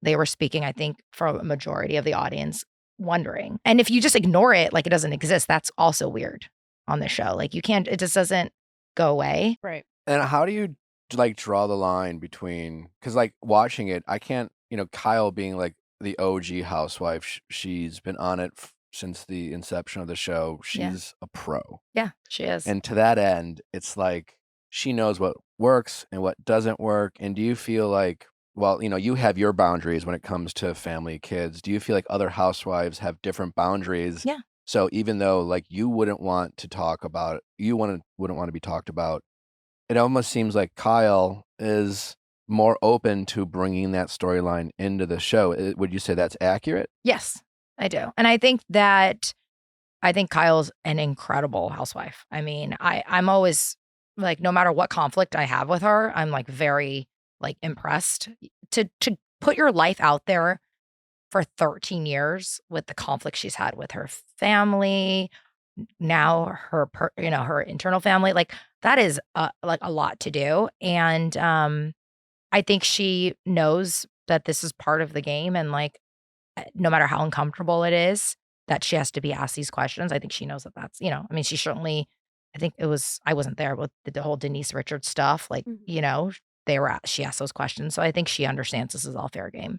Do you have any opinions on like the Richards sisters? Because I know like family's a big thing for you, and that the show kind of broke up the Richards sisters. Okay, so is that true? The show broke them Or- up? Speculation that Okay. Kim was on the show, Kim left the show, Kathy was on the show, Kathy left the show. And then from like an audience perspective, none of them really talk. Right. Yeah. Right. Which is well, Because, like you said, the show just it's about the drama. Sure. And then to be a good housewife, you have to bring the drama. Yeah. They were willing to bring their family dynamic into the show. I'm going to suspect that dynamic was already there. But the show can exasperate a problem. That's what I think. But I don't think the show creates problems in personal lives. That's my opinion. So, I mean, it's like my brother's my best friend, so I just can't even imagine going through that. I don't know. I don't know if again, with this whole the Chinese family thing, if my brother and I like had a problem like that, I don't think I would bring my brother on. Do you know what I mean? Like Yeah. I just would not, like that's not something I'd be comfortable with. But I think, like I said, like this family has been in the limelight for so long that it's like they're used to it. And I'm not. So like that, so it's always surprising to me. But I think it's incredible that they're all willing to just be out there like that. I mean, that being said, like at the holiday party, they all came, right? Yeah, like Kyle was there. Yeah, they were all Kim was together. there. Kathy was So there. I think their relationship as sisters really ebbs and flows a lot.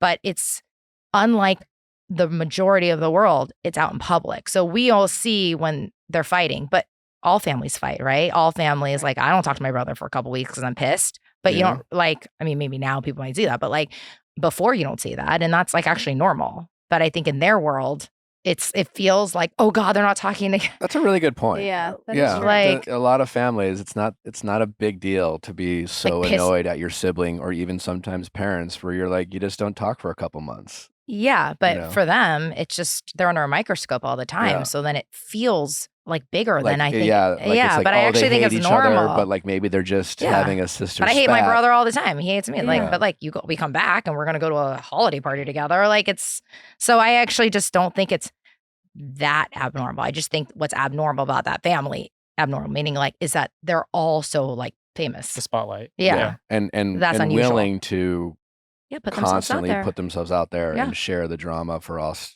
Yeah, to for people to consume. judge. Were you afraid to bring your brother on the show then? No. Okay. No. I mean, they wanted my brother on. Like they were really the network one, you know. I think they were interested in a family dynamic, Asian culture, like how our lives work like that.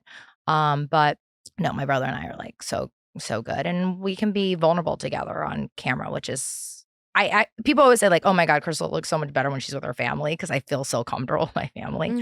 Mhm. So no, I wasn't nervous at all. How did the dinner party come, like the cast, I guess, or just like, yeah, whoever was invited? Because there was some kind of, Denise Richards Yeah. and how did this gathering So come all to be? I got was, we'd like you to bring a friend.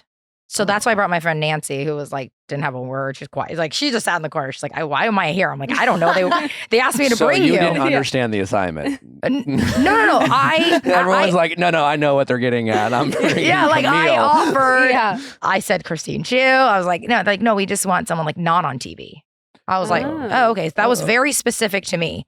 And then I walked in and Nancy was like, why am I here? I'm like, I don't know why you're here. But then I was like, oh, like I didn't know who was coming. So Like, who brought who? Like, so Sutton brought Cynthia, okay. who I adore. I think Cynthia's awesome. Camille and Denise walked in together, but clearly they Who were brought invited by Kyle, Kyle. Yeah. right? So, And yeah. then they had to be. And then Faye was invited. Faye and Justin, those are Kyle's people. Okay. So there's no one else, right? That was it. That was the whole And- outside of the cast. And was Denise as intoxicated as she Okay, so- appeared? Legit. I know. I'm going to sound dumb. So Denise was on the same side of me. Like Okay. so I had no periphery vision of her. I didn't realize how lit she was until I watched it. And and she's always said I did not take anything before. In fact, I was on the phone with her walking in here and I was like, Denise? yeah. And I said, she called me and I said, girl, like I just like you were. You watch it. You like you know. She's like, I'm like maybe because she had a cold. She's like, I'm like maybe there was codeine in it. I think you were on the like, right. I literally heard me. I was like, there was something. You took something. You heard this conversation. I said that. She walks in. Maybe there was codeine in it. That's what you heard. Oh, that was like smiling. that was Denise. You were on the phone with Denise. Yeah. Whoa. Yeah, and then she goes, "Can you get codeine on over the counter?" I was like, "I don't know. I don't think so, but like maybe you had a prescription." I was like, I'm trying to like Figure out. I'm like, because in no way were you sober. Yeah. And I've always been like, when someone tells me at face value, like, I'm not like, if I know I look intoxicated on camera, I'm not going to say like, I took nothing. Like, there's going to be a reason. Like, there's always an answer to something. Just say you were Yes. fucked up. That's It's better than yeah. being like, no, that's just me. So you heard what I said. It's like, just have fun with it. Like, Yeah. because we filmed the next day and she was like sober. And and then it was me, Sutton, and Garcelle and her. And we're like, how was last night? And she started laughing. So I said, you knew that you were kind of fucked up at that moment. But ever since she somehow has remembered that she wasn't. So she feels like something was given to her. I don't know. But watching it back, I'm like, whoa, she was like way more intoxicated than I But Denise, we've all been a little noticed. fucked Yeah, up. she you got know? out the Like, car, and I was like, she looks like she's on mushrooms. Like I wasn't like, this yeah. is She didn't horrible. kill She's like- anyone, you know? Like, By She's the way, like- she could have had some chocolate. She could have, You know, Yeah. she had a car service. She's like, And she thought maybe it was like regular. yeah, I don't what know. the hell? It was a weed fucking dinner Yeah. party. Like, maybe she just I got a said, head look, start. I said it was fun.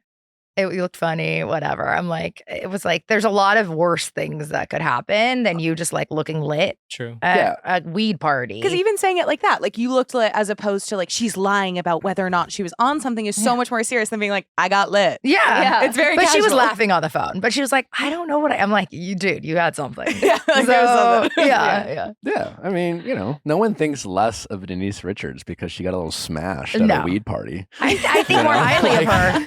I think more highly of her, she actually. followed directions.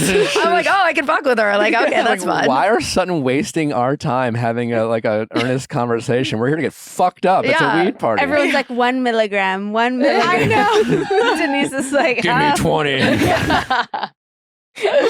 yeah. Wait, Crystal, did you do any? Like, what was your dosage? So I said 3 to 5 because I don't do weed at Okay. all. Like, I'm not against it. I just don't do it. I'm a drinker. So, and I was already drinking, and everyone has told me, and by the way, a week ago, like I did a gummy, and I got so fucked up. Did you love it or did you hate it? No, it was like Oh no. my friends had to walk me out of this restaurant.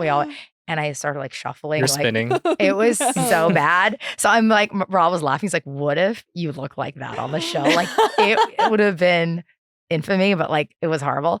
But I was drinking because I did 3 to 5. But the guy at the end, because I think only a few people were kind of feeling a little because you had to eat every bite of food to get the maximum dosage.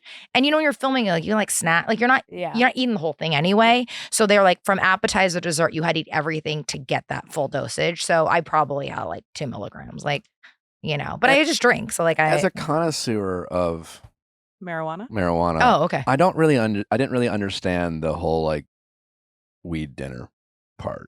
What? Because it take Wouldn't you of all people like, I don't know, just fucking smoke a bowl, you know? Like, I don't Yeah, know. okay, Like, okay. just eat a couple edibles and then I'll eat something, you know? Like, because remember like- he was saying it's like, oh, it's supposed to take you like on a ride, like through the food or something. yeah, I don't know. It's to me, it's just like it's gonna take a while to set in, and You're right. Just get there. yeah, you know, Like, do you smoke or do you do gummies? you know, All of it? I don't really judge. Okay. All the Yeah. above. Yeah, I have a daughter coming, so Oh, yeah, I've okay, been so informed. You're that not allowed to. Changes will be made, You've been informed. which I honestly appreciate. You know? I'm like, listen, our daughter can't go to preschool and be like, my daddy was smoking a blunt at home. Like, no, she can't do that. But it's like legal. No, I mean, but It they is can legal, say yeah. they have a cocktail. no, I don't. That's true. By the way, I'm like a super apologist for this, and I don't smoke. I also ever. just like don't really want my daughter to smell like weed. Fair. You know, because I don't No, I like. don't- I'm not into It's it a all. But disgusting yes, Yeah. habit. I've never smoked a cigarette in my life. right. And I always took pride in that. And I'm like, I've never smoked a cigarette in my life. Meanwhile, I'm just like, killing your Like, lungs. you know, with like- marijuana. but you know, that's just me. All right. So, Well, I hope you enjoy the no last judgment, few Denise. months of your life. yeah, no, I'm Go getting hit real never hot again. these days, yeah. Go hard. Something I am curious about that kind of came up at the dinner party was it seemed like what they were using as the entry point to a conversation about Kyle was like changes that she's made in her habits and then in turn like changes they were perceiving in her body. I know like you've been someone who's been very open and public about talking about eating disorders and disorders eating. Like, what is it like being in this environment? Like, how is there any kind of sense? I feel like housewives are sort of famously sometimes perceived as like plastic, or there's like a lot of commentary about body. So like, how do you go about like approaching with or engaging with that topic? It's a great question. It's highly nuanced for me and complicated. This show, it is very complicated for me because I walked into the season and everyone was a lot smaller, which made me then very uncomfortable, more so in my body in filming. Filming already is uncomfortable for me, just inherently being in my body. And then now, because all I do is, and it's not, I have no judgment on people's bodies, but I'm always comparing my physical space next to someone's physical space. And it is just a 24-hour thing. Like it's constant, low key, but it's always there. So being in a room full of women that are clearly a lot smaller, and then the discussion and accusations of eating disorders and stuff. And that's where I wish I could have spoken up more, but it's such a personal issue for me that it actually like shuts me down where I can't speak. Cause I'm like, this is so toxic for me. Like, this is like, I can't believe people are like accusing, it's just too much. But then on the flip side of sitting here with you guys talking about it, I know that it helps people. That's actually, when you asked me what's the best part of it, that season, my first season when I brought it up was like, I get DMs still daily of people sharing their ED with me. They say, I've never told someone. I got someone who wrote me, I've never shared it for 30 years. You're the first person I've ever told. And I mean, that's like a big deal because I've had mine for 30 years now. And, it's a lot. It's, and I'm not, I'm from the Valley. I grew up here. I'm from LA. So like plastic surgery and all that stuff is like fine for me. Like I've never done anything, but like I almost don't do it just to like fuck with so I can say it. But actually I went to school. I wanted to be a plastic surgeon. So that's what I find fascinating about being on a show that's all about like it's hard. Like the audience is judgmental. Oh, yeah. Very judgmental. If you don't look good, they judge you. If you do too much, they judge you. So I see how challenging it is. I'd rather just like not do anything until I have to, but I feel for all the women who are on TV because you cannot win. And so it's like, just do what you feel good. Like what makes you go, when you go home, when you're off that camera and you feel good, how you look, then just do it. Like, but it's a hard place to be. Yeah, you can't. That's just kind of the nature of reality TV. It's not designed you can't win. I'm thinking out loud. It depends on what winning means to you. Sure. Right? Yeah. If winning means everyone loving you and always being kind of this like above the fray celebrity, that's impossible. That was my in first 2 reality years. TV. That's, you can't win because winning in this space, especially the Bravo world, is having that thick skin, being willing to be a little messy. And then it's almost like to really be appreciated in this world, you have to, it takes that some time almost to like come in, have the audience get to know like who you are, a little bit of your background, your personality, your style. And then you have to like somehow at some point be willing to show the dark side or the messy side or get into some sort of scandal. And then how people respond to that, and how you overcome that, and that's where people go through those peaks and valleys. It's like why Ariana is now like kind of, hey, people are going to like Tom Sandoval in season 11 because of like, no one wants to like stay consistent, with who they root for, who they cheer for. Like the whole show is just about like, the next drama or the next, scandal. And as fans, all fans want to do is just commentate on your all lives, because it's easier to commentate on your lives than commentate on their own, which is why people love this space so much. And it is a real burden. Yes. For, it really is for all the ladies and anyone who does reality TV, but specifically the ladies of the Housewives universe. Like it is truly like, yeah, you give up a lot. You do. You get a lot too. Like but it's not without its immense challenges and struggles and skills. Like it takes a lot of skill to do what you guys do. And, I don't know if I have any skills, but I'm trying. I'm trying to keep up with these women.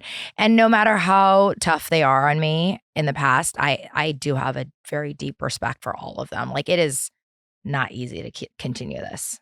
It's not easy to put yourself out there like that, with ridicule and judgment. And especially when they're judging maybe not the full picture. I think that's what's really hard. Because like so many times I want to go out there and be like, well, this is what happened, or this is who I am.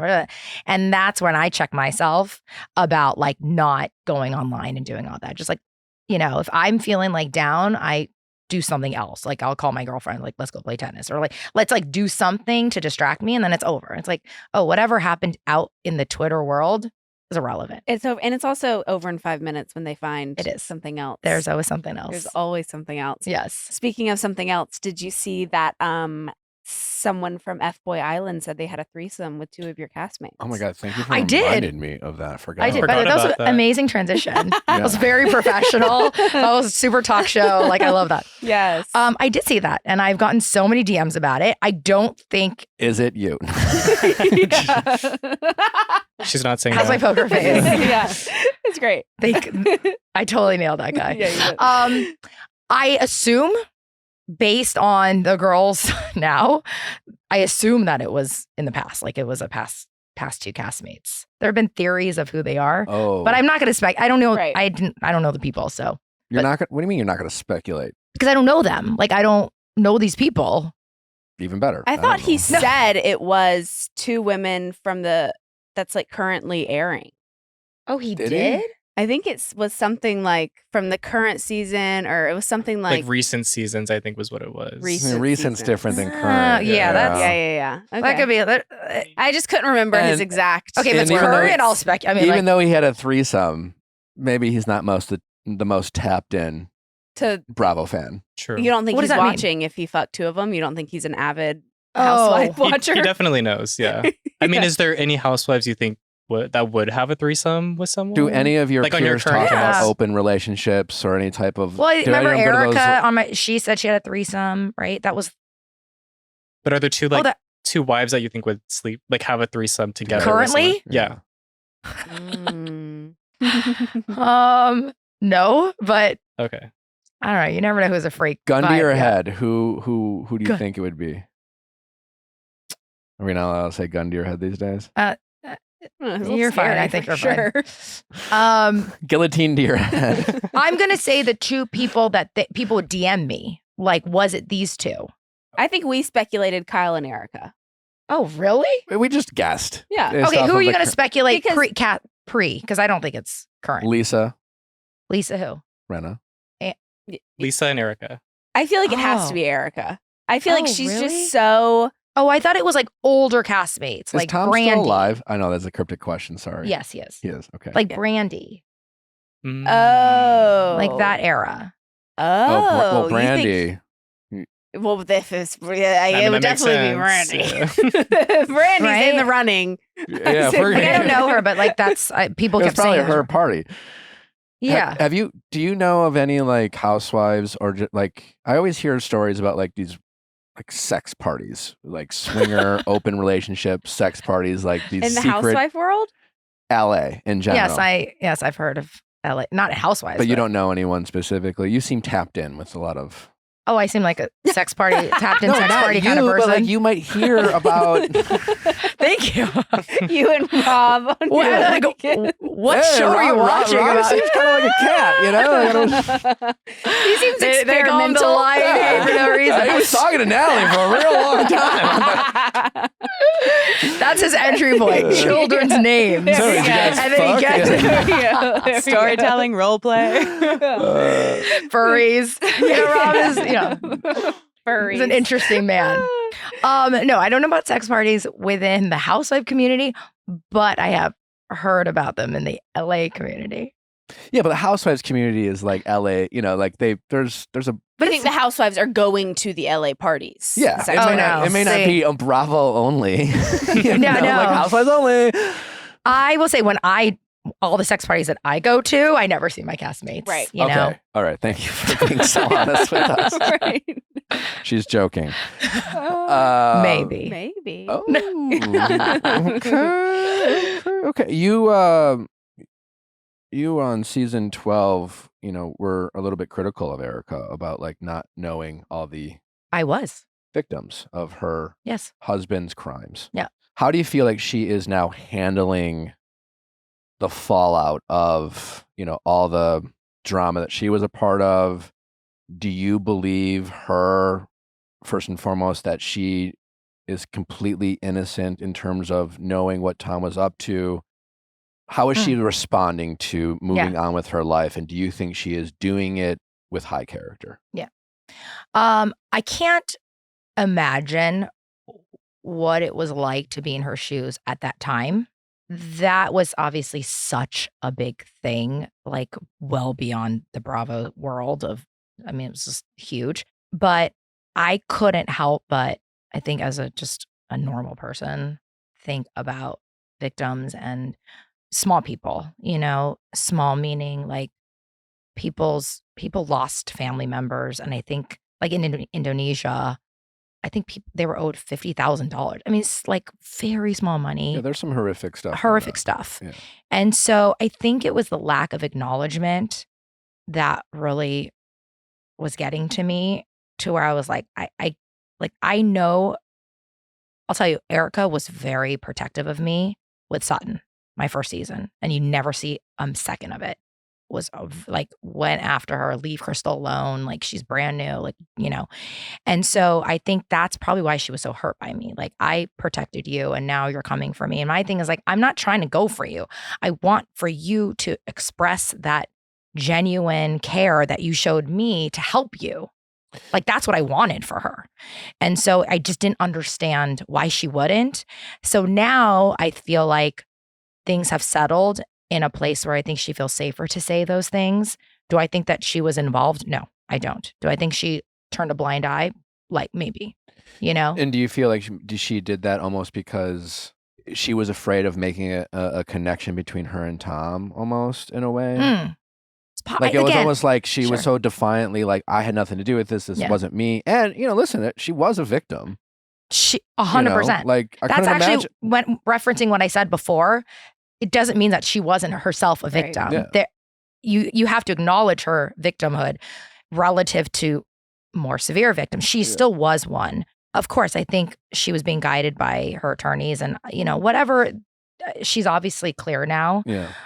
I'm happy that she's clear about it and clear from it all. And I do think that this season shows a different side of her, a lighter side that but again, I don't think she was involved for sure, but I've gotten to know her a little bit. She has a much softer side than you expected. Than she ever gets credit for. 100%. Like. Yes. But at some point, is that, Erica, I'm a performer, is that Erica just deciding not to let that part in? Or why does something like that get cut out? Because I don't know, that's compelling TV. You're getting picked on by Sutton and Kyle's backing her up. Why aren't they showing sides of Erica who, will come to someone's defense? Sometimes I think now when I look back and I watch a show, maybe there's just not enough room to show all sides of us, and I say that in not a it's just, it is what it is. Like, I get a certain edit,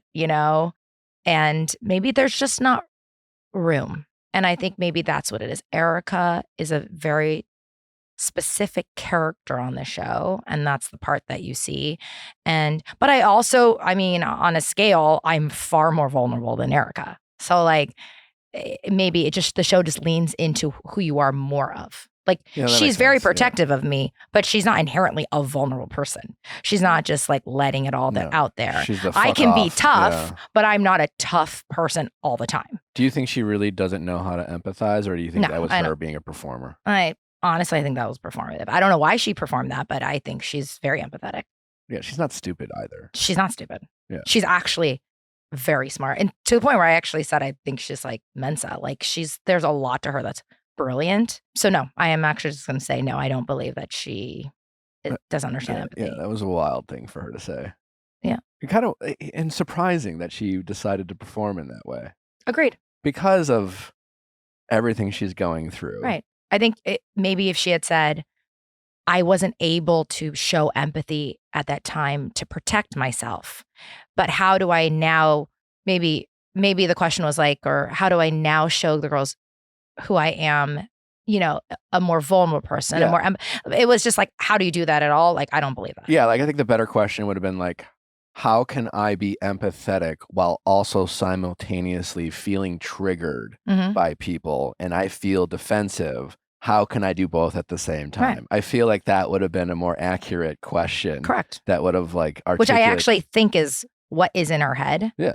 But again, who knows how long that conversation was, and that's the part they picked. Like, it's she could have been. Yes, she could have said that. They could have cut out the other. Yeah, and parts. I'm not privy to that either, even though I'm on the show. Like, I only saw what I saw. So that's the part that we get to judge and watch, and that's what happens. Who complains about their edit the most? I don't know, but I heard that the girls call a lot, but I don't, because Call I already producers? Yeah, for that. But I already know. Like, Rob's like, it's locked in. Like, so like I don't get. I only get a day before, so like I don't. I'm like, oh, they're not gonna do anything about Didn't it. you have some speculation about Kathy a season ago, where you felt like she was able to? So, some background. I worked for Bravo on your last season. Okay. So I was specifically attached to like the after show. Oh, okay.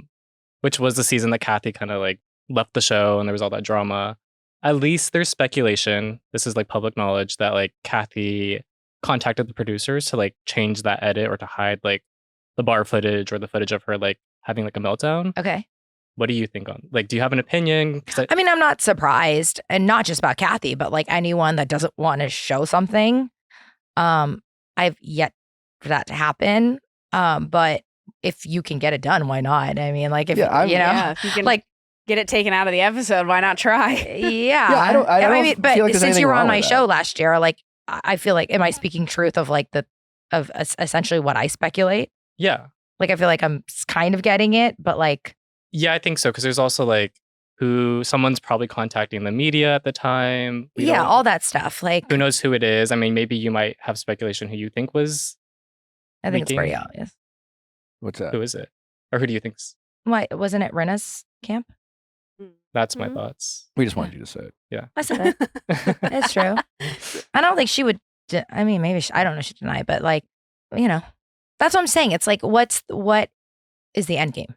I always think of Right. for everybody, right? What is everyone's end game? That is not my end game. Like, I'm not trying to hurt. Like, Is there so- anybody on like this season that you think that contacts the media, or that No. is like, you had said that of girls that contact the producers? Is there someone specifically that you're like they're trying to constantly kind of guide the edit? Like when like E! News runs a story, a source close to the situation, and you're like, who's a fucking source? And I actually because I genuinely am. I don't call people. I don't even know who to call. I don't even talk to my producers ever. Like, I'm really low key. Where if I call like Alex about something, he's like, "Why are you calling me?" Like, I was like, Alex is our Alex Baskin. Yeah.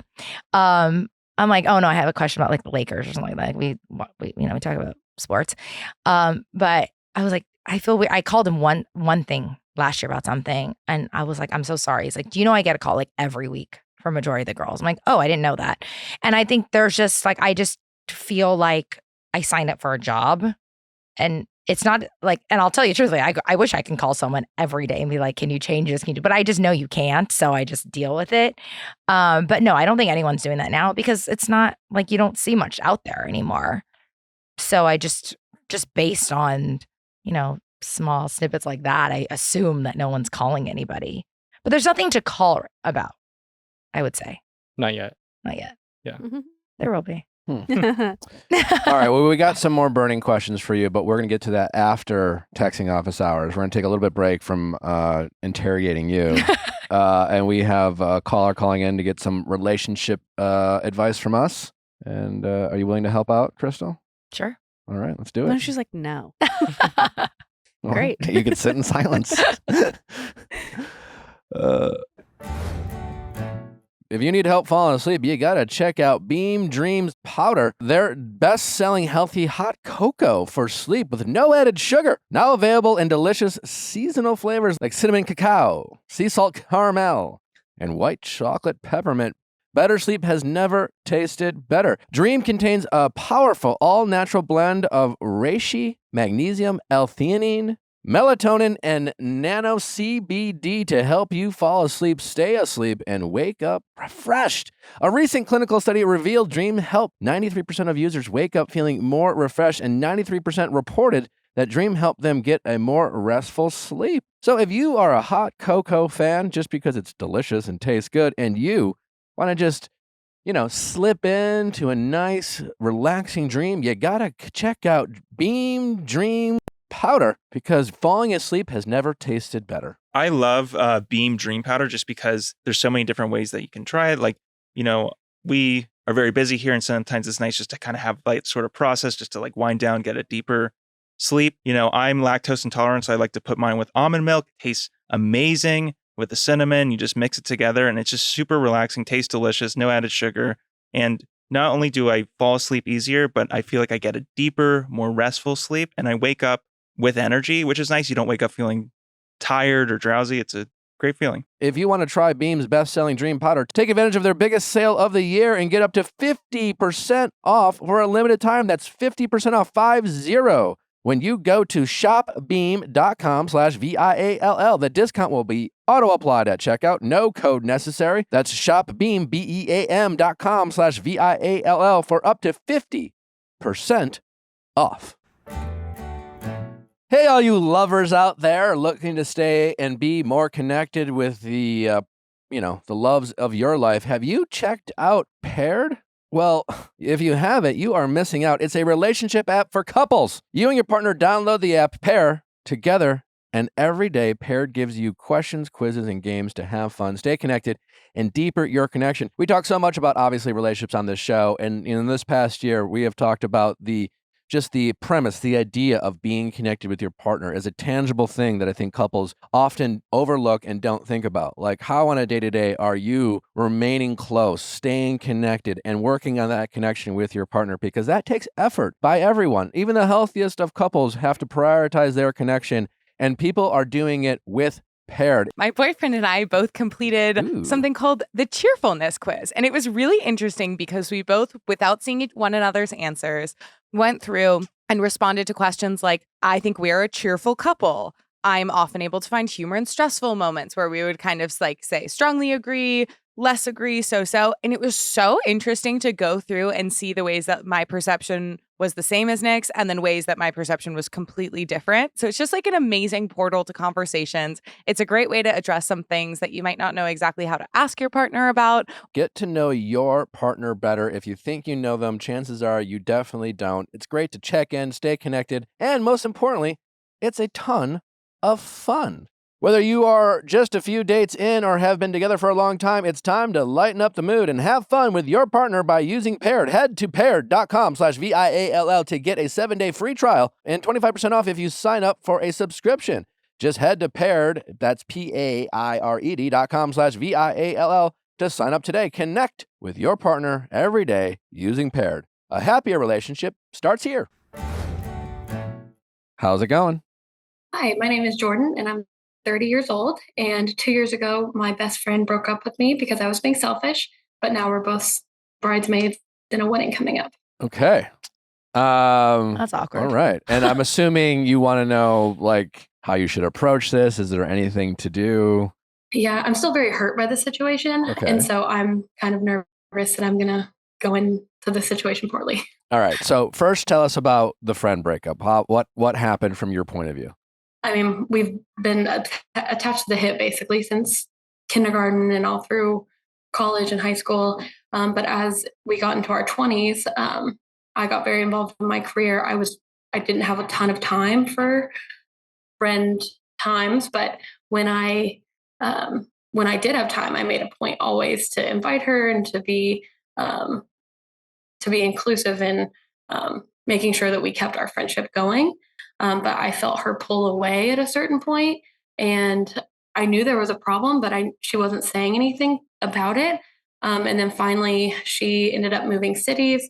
And when I was trying to say goodbye to her, she just like kind of refused to be involved with me at all. And then finally, she made a phone call to me and was like, "You've been selfish recently. Of course, I asked why and like give me more examples, but she couldn't give me any of those. And I really wanted to change my actions, but she just wouldn't really let me. And then so we haven't spoken since. That was about 2 years ago. Mhm. And now that you've reflected, time has passed. Do you have a better understanding of what you think she meant? Or are you still as confused as you were I'm still when you spoke? confused. I think it was more about my life choices at the time. And that she used that like kind of selfish line, so she didn't have to call me out, if that makes any sense. Are you able to explain what you mean by that? I felt like I was really growing up.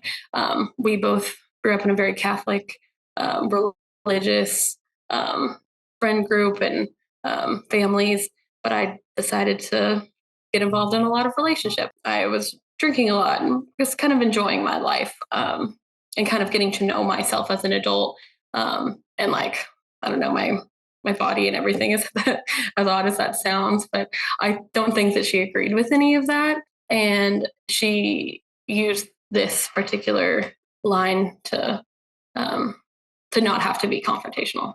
Gotcha. But maybe I'm wrong. I could be wrong. Maybe, but I think your instincts usually are right in those situations. It makes sense. Your friendship was based off of this kind of lifestyle and community, Right. and Yeah. most religions come with a lot of judgment and shame. You chose to spread your wings, so to speak. She didn't like that. Simultaneously, maybe you were acting selfish from her point of view, but yeah, it probably was a combination of she didn't. It's like almost like your lifestyle choices made her think that it wasn't a friendship worth fighting for. Correct. Correct.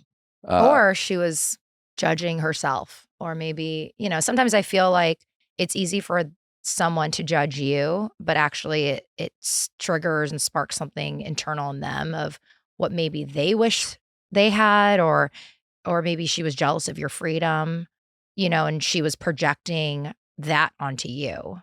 By the way, I have to commend you for being so open and honest about, about why you think she called you selfish. And I think that is your maturity of growing into, as you said, an adult, to really recognize, where you are at. And I think it's kind of amazing. My next question is the friend who's getting married. Is she aware of this Oh, yeah. drama? She is. Okay. And I even called her like when it happened of like, hey, can you tell me maybe ways that I have been selfish or that I have been acting out, so that I can understand it more. She was one of the few people I told about the situation, and she's hoping that this wedding will bring us together. But I'm like, oh, I don't know if that's going to happen. So she actually has a thought of this wedding actually being a kind of some sort of reconciliation between you two? Yes. Why is she waiting for the wedding?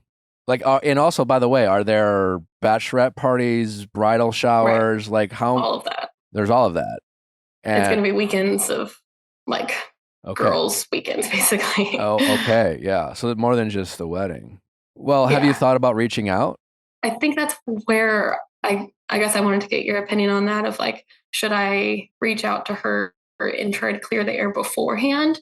I'm kind of scared it's going to hurt the situation more. And why? Why do you think that? I just don't think she's going to be receptive to anything that I say. I don't know, but maybe I'm thinking too hard on it. I think if you go into it, a conversation with her and keep it not like, let's fix our friendship now before we go into all of this, and keep it more so just like, obviously we haven't spoken in 2 years. I just want to like make sure there's no bad blood, no hard feelings, so that like we can really keep the focus on our friend who like this is about her. Like I don't want to make this about us. So I just like wanted to make sure we're good and we're adults and like we can be, we're not going to fight. It's not going to be awkward. We're not going to make anything uncomfortable for anyone else. And then less so about like, let's fix our friendship right now. Is there like a middle ground though? I agree with that. I think a text, beforehand is something I would do to clear the air and at least like break the ice. I wouldn't necessarily focus so much on the negative of like, let's not fight at this thing. I think, Yeah, because then you're kind of assuming. yeah, I would start just with, I'm looking forward to seeing you. It's been a very long time. Yeah. I'm so excited we're going to be there to celebrate our blah, blah, friend. And I hope that we're going to have a chance to sit down and talk together. It's just been a long time. Just like ease into it. Because here's the thing. If she's not going to be receptive to that, she's going to be terrible the whole time anyway. And in that case, there's nothing you could do. And you've been the bigger person to begin with. You stepped up. I mean, I'm someone that likes resolution, but you can't force that on someone either. That's not something you could hope for, but you also can't expect that. If she doesn't want that, she doesn't want that. But I would approach it in a very soft and sort of easy to receive way.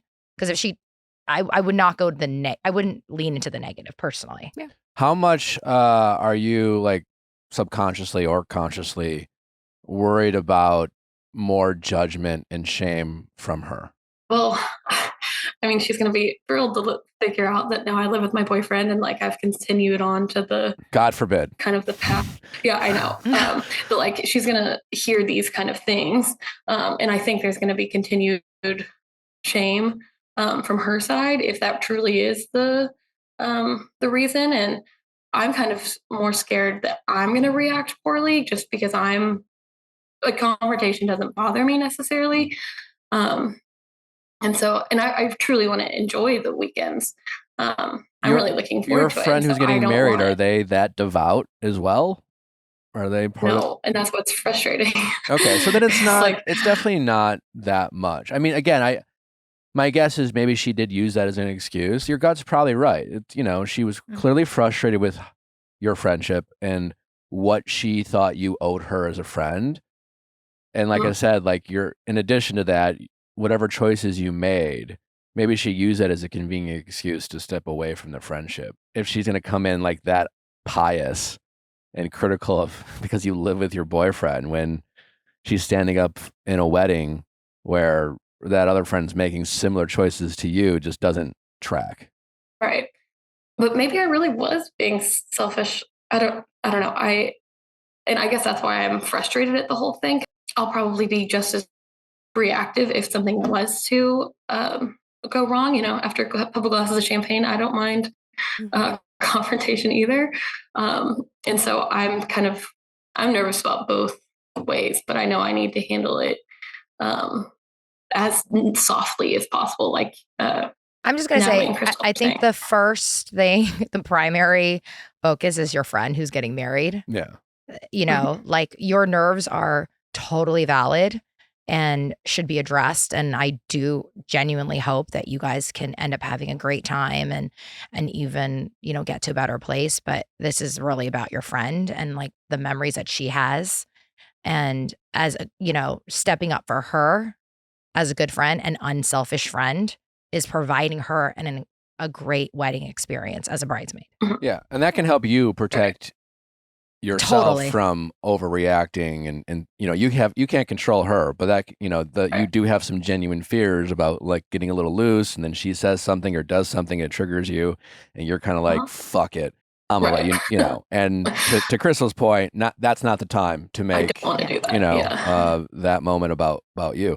Yeah, I think you send a text and it says something like hey babe, or I don't know how you referred to her. Hey girl. I don't know. Hey, what do girls call each other? Hey friend. Hey cat. I don't know.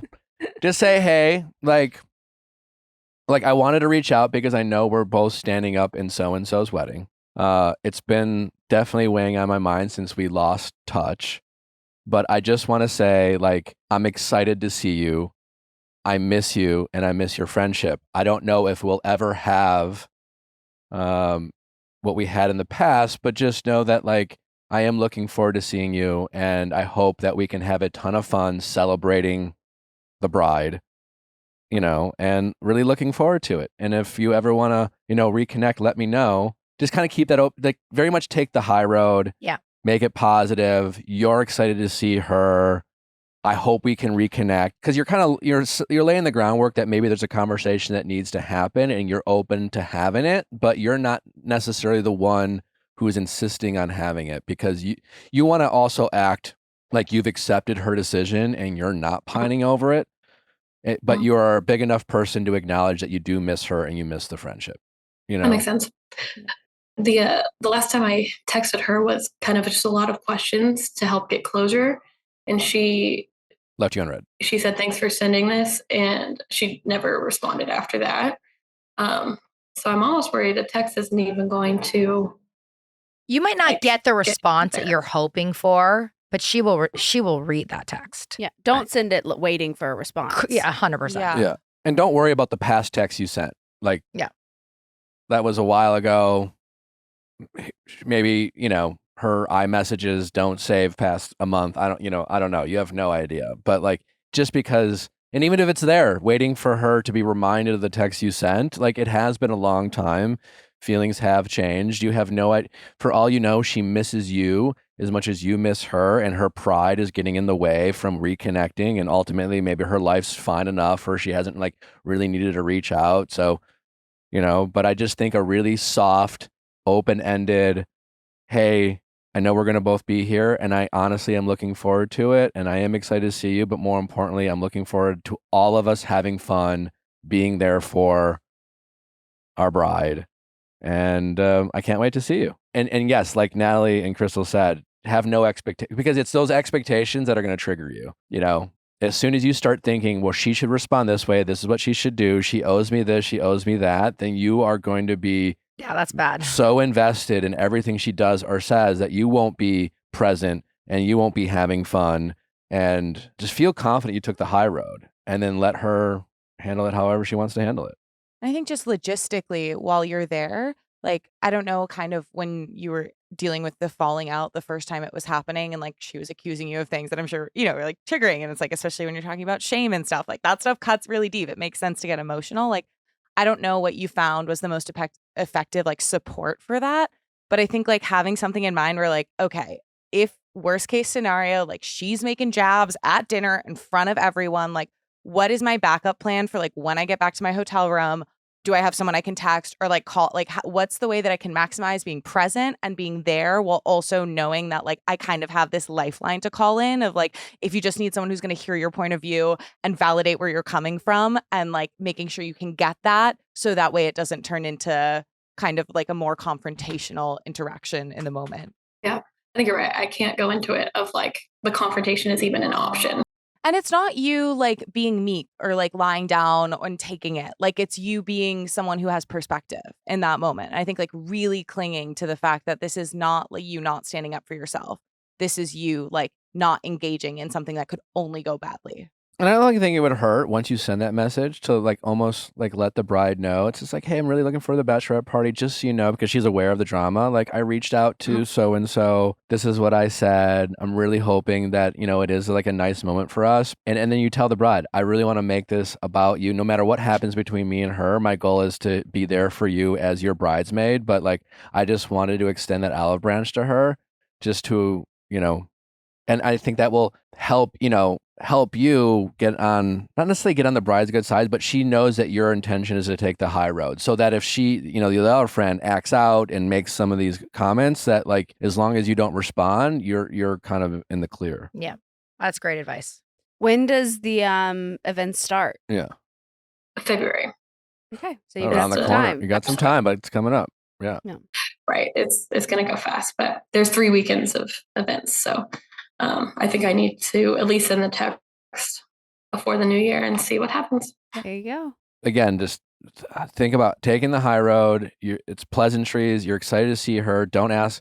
But I think you want to give off the impression that you've accepted her decisions from the past. Like, you're not looking for answers. You're not looking for her validation. You're just like, hey, yeah, of course I miss it, and maybe in the future, but I just want to reach out because we haven't talked in a while, and obviously we have this coming up. But I want her wondering if you still give a shit that she broke up with you, in a way.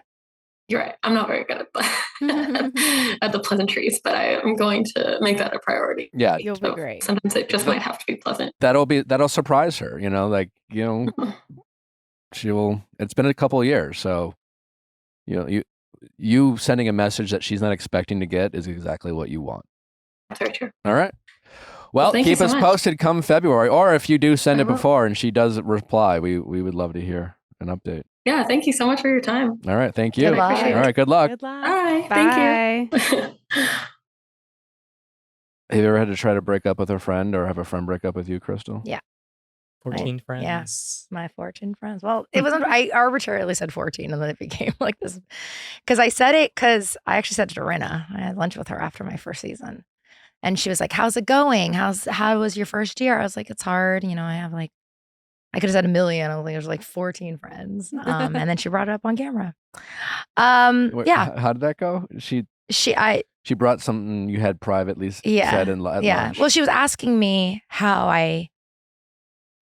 the show was going for me. And, you know, I had some fallout because I did the show. And it was very challenging for me. And it's Fallout still with your some friends, inner ex-friends. circle. Yeah. Yeah. Stuff like this triggers people in a way that you would never know until it happens. Like you can't anticipate it. I was already going through my own like fears about doing the show, let alone like outside people's feelings about it. And so that happened. And I just shared with her and she was very supportive and said, you know, it happens to everybody and every season you continue, it'll still happen. You'll feel people. And then it came up and I was paralyzed and I couldn't even talk about it because it was still, I still was like in it. My friends are really important to me. Like I'm very social. I like to like, you know, I work really hard for my friends. So like that was, so just hearing your caller ask about a fallout, I'm like, I feel that, you know, and like, but I always try to take the high road in every way. And I work very hard to like mend things. And but I do reach a point where I know that if I've done everything I can and it doesn't work, like I can let it go. At some point, yeah, I feel like at some point it is just like a them problem. Yeah. And it's like you've reached out as much as you can. You've tried to be the friend that like you want them to be, but Yeah. it's like if it's not being reciprocated, it's like, okay, you know what? Like Yeah. I've done my part. Yeah. Maybe it's just a you problem. But don't know. I will go to the end. Yeah. I will spend years to figure it out too. And it's just inherently, I'm a people pleaser. I like to be liked and like so. But if once I reach the end, I will, it's like, it's over. Did you ever confront Lisa off camera about kind of bringing in your personal drama that you shared with her privately onto the show? I didn't confront her about it.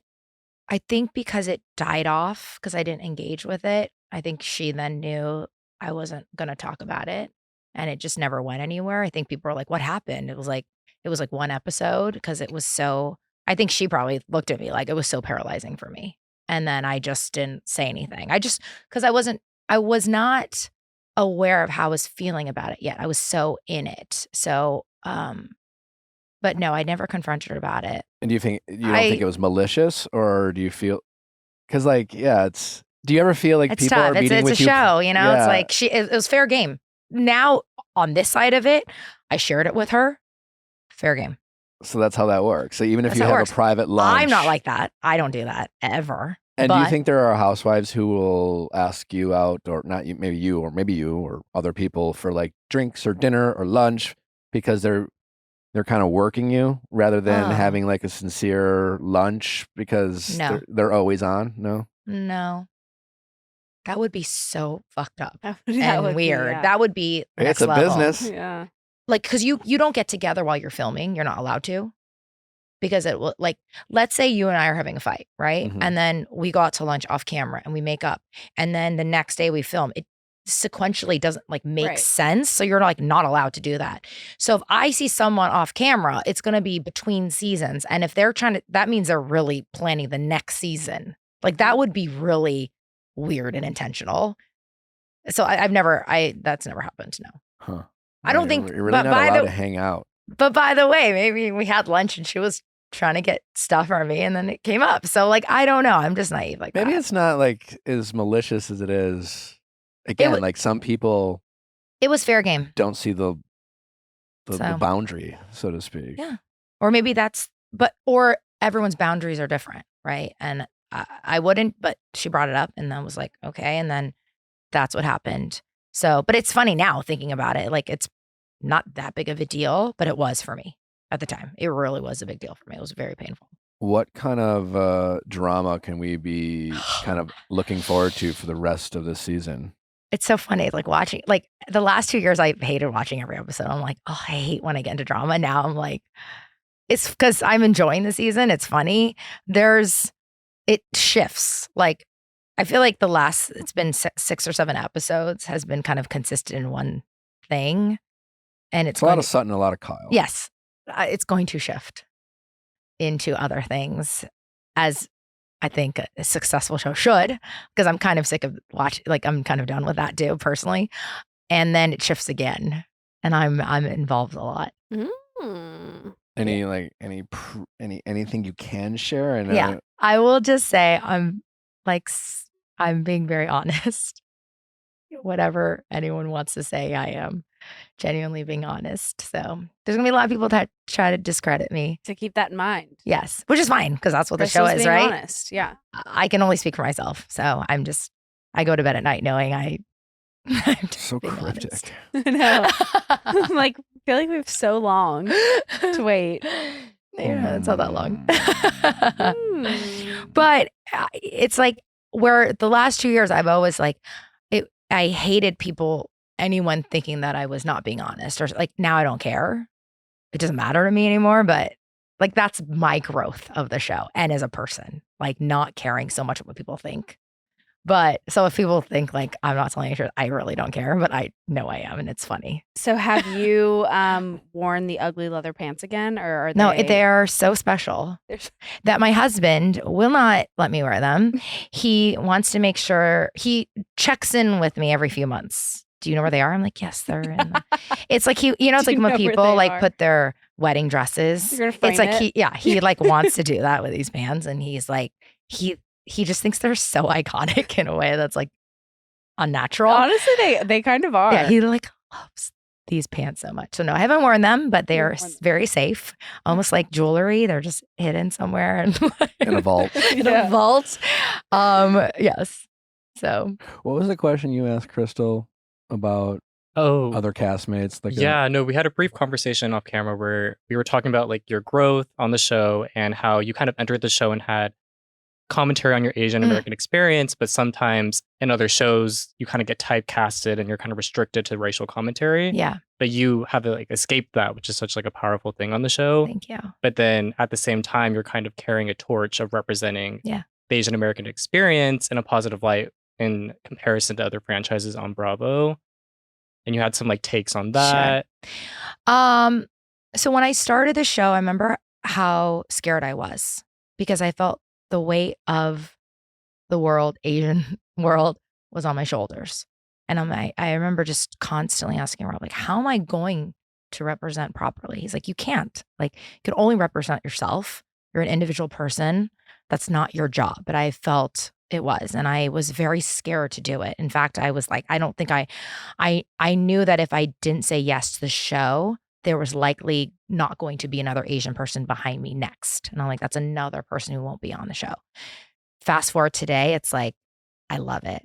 I mean, I've always been very proud to be Asian, but I want more Asian people on the network. I want more Asian people in media. You know, there's a lot of like chatter of like, oh, don't you like being the only one? I'm like, no, I don't. I really don't. I would love if there was a show of just an Asian cast. And, you know, that being said, it's been hard because there have been past the only other handful of, other than Tiffany Moon, Asian cast members. And there's Jessel, who's, but like East Asian, I'm saying, who have been on the show that have been problematic. And it's very sad for me because that's not what I want. I don't want to be a lone wolf in the situation.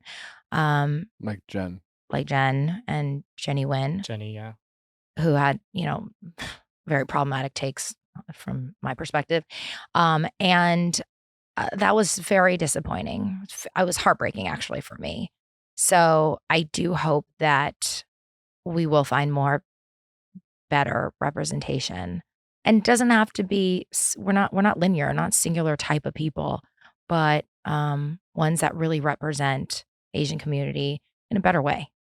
Because I'm very proud of my community, extremely proud. We had Olivia Flowers on here Oh yeah, a week ago. I heard about who she was She talked some shit. a week ago. Yeah, she did- accused you of being rude. I heard that. Yeah, what was that about? I don't know who she is. And let me tell you something. Please.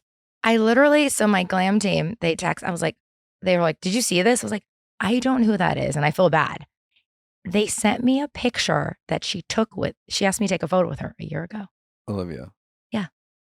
And I was like, oh, so I think she's mad that I took a picture with her and maybe I didn't recognize her at BravoCon, which is not rude. There's a lot of people that don't know who I am. I'm not like, you're rude. You should know who I am. I'm with you on that. I'm like, I don't watch the shows. So like, if I don't recognize you, that's not a call. Like that's an ego driven thing. Like has nothing to do with me. That has everything to do with her. Like I'm not a rude person in any, like I really work hard to be like polite. And so you didn't meet her expectations, and her expectations were you should recognize me. You should recognize her. That's what I'm assuming. Because I literally could never pick out her lineup today. I have no idea who she is. I haven't talked to her about. I become aware of this after we interviewed her. But my guess is she probably thinks that you treated her like a fan. Okay, so and you hit honestly, the nail on the head. You didn't know who she was, so you probably did. You hit the nail on the head. So that picture, my team reminded me of. So there's a picture of me and her and another girl. Again, she might be on the show. I have no idea anybody. Was she also blonde?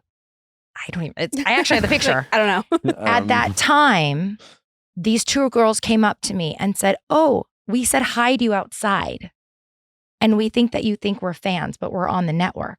I said, "Oh," and they said, "Can we take a picture with you?" I said, "Great, sure, hi."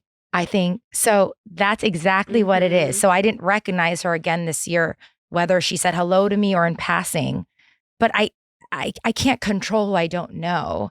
But I treat fans, I treat friends, I treat anyone on the network the same. You don't get an extra bump because you're on the network.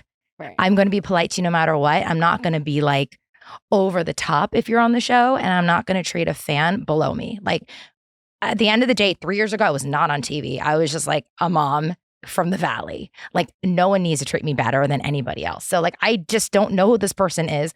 Straight up, I would never know who she is today. And that's not a dig on her or anybody that I don't know. So I genuinely think that's what it is. Like she wanted to be recognized by me and I didn't recognize her. And so therefore I become a rude person. Next time, don't. Maybe like a note for Olivia. And I thought Olivia was very sweet, but maybe don't out someone on Instagram because they're going to go on a podcast and say, I don't know who she is 19 times.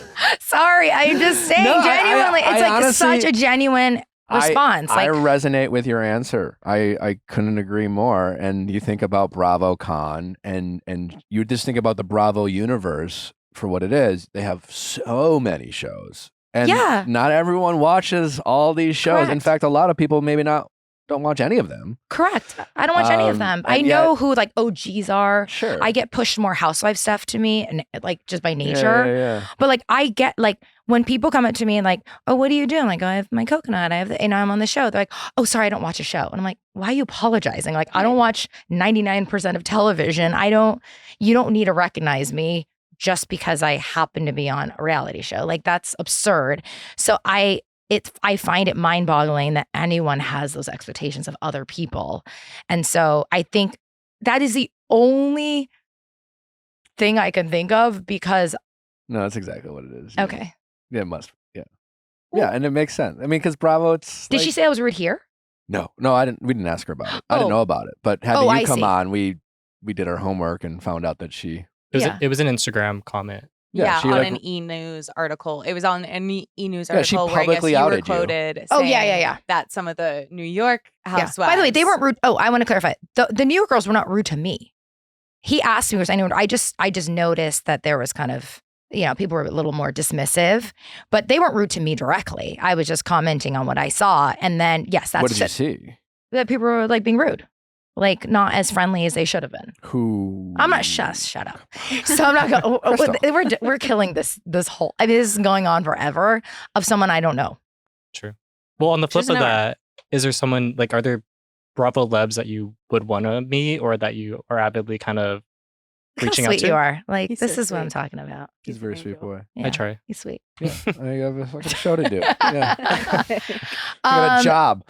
I actually was very intentional at BravoCon this year of engaging with people like on Bravo because last year I did my first one, but I could only go one day So I felt so like disconnected. I had to fly home for my cousin's wedding.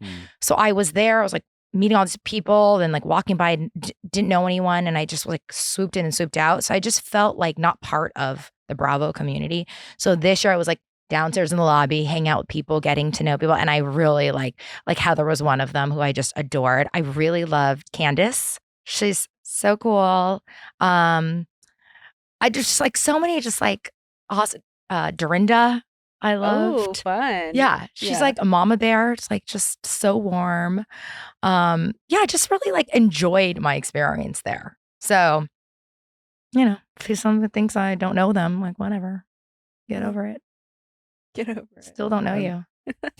And I don't want to know. I mean, you. if she's gonna make a public Instagram comment like that, you deserve to be able to say why. Yeah, that's why. That's my only speculation. I'm like, whatever. Like, you can't be butthurt because not the whole world knows who you are. Sorry. Is that rude? That's rude. No, Yeah. I completely agree with you. Thank you. Yeah, it makes total sense, and she kind of set herself up. Yeah. But we love Olivia. She just rookie mistake. Love her too. Rookie mistake. Whoever she is. Yeah. Whoever she is. We're gonna make a clip of Crystal saying, "I don't know who she is," over and over. We were Love her her t-shirt. Love her too. Whoever she is. Whoever she is. What show is she on?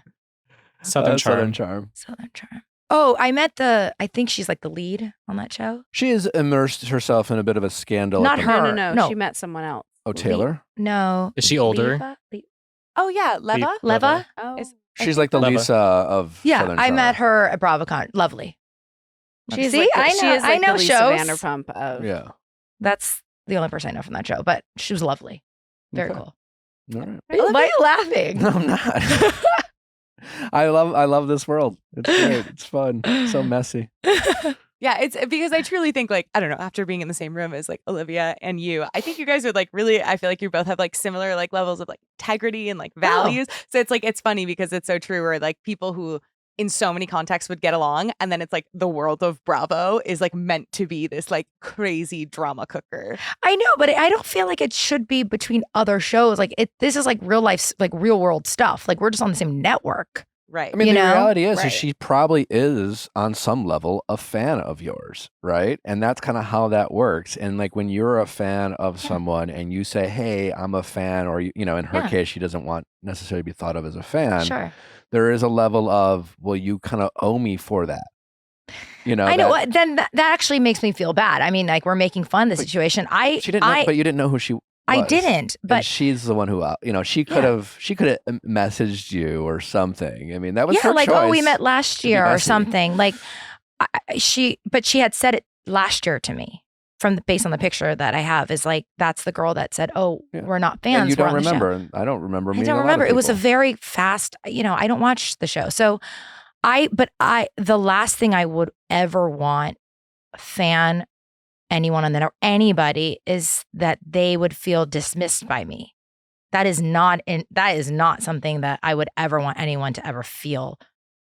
That is never my intention. So I feel bad that anyone would take away that experience from me. I just genuinely was unable to give her what she wanted, if that's what she wanted.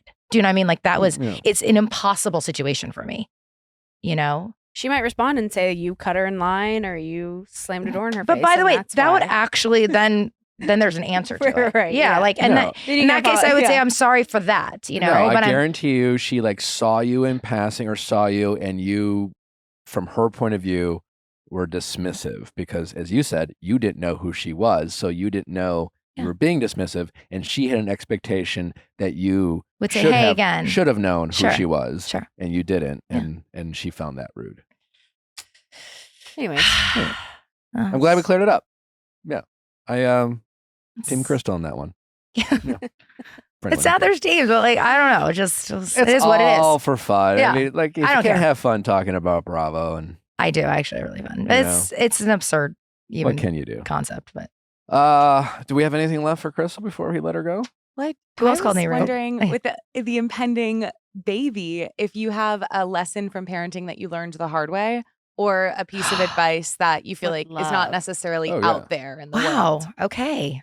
So my best friend is having his second child. Oh no, just had his second child a week ago. So I was over there yesterday. And I was sitting with his wife and I was just like, you know, how much you learn from second kids to the first and how much easier it is. And like, I just hope like be easy on yourself. Okay. Because I think that I think you discover to be easier on yourself with your second kid because you suffer so much with the first. Like, I hope for you not to suffer so much. Like, I suffered a lot because I wanted to do everything right. And there's so much pressure when you do like baby classes of like, who's still breastfeeding and who's all, you start to compare of like, and it really messes with like how good of a mom you are, how much sacrifice you're making. Right. Comparatively. And I don't do that because no one gets a trophy at the end of it. And the trophy is your child being a happier baby because you're happier. So like I say breastfeeding because I killed myself for 6 months. It was so horrible for me. And I did it. And it was like, I just didn't want to say I stopped to the world. Right. And it's like at the end, like my kids freaking eat mac and cheese all day. Like it doesn't really like formula's fine. It's like not a big deal. But like just be easy on yourself.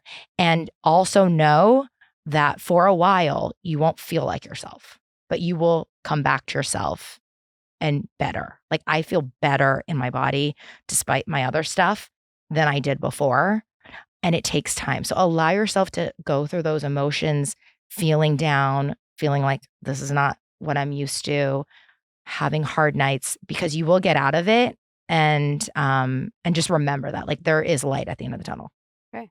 So like I Thank you for that. That's so generous. Like I said, take it easy and you're going to have meltdowns. You're going to cry and it's the hormones are a real thing.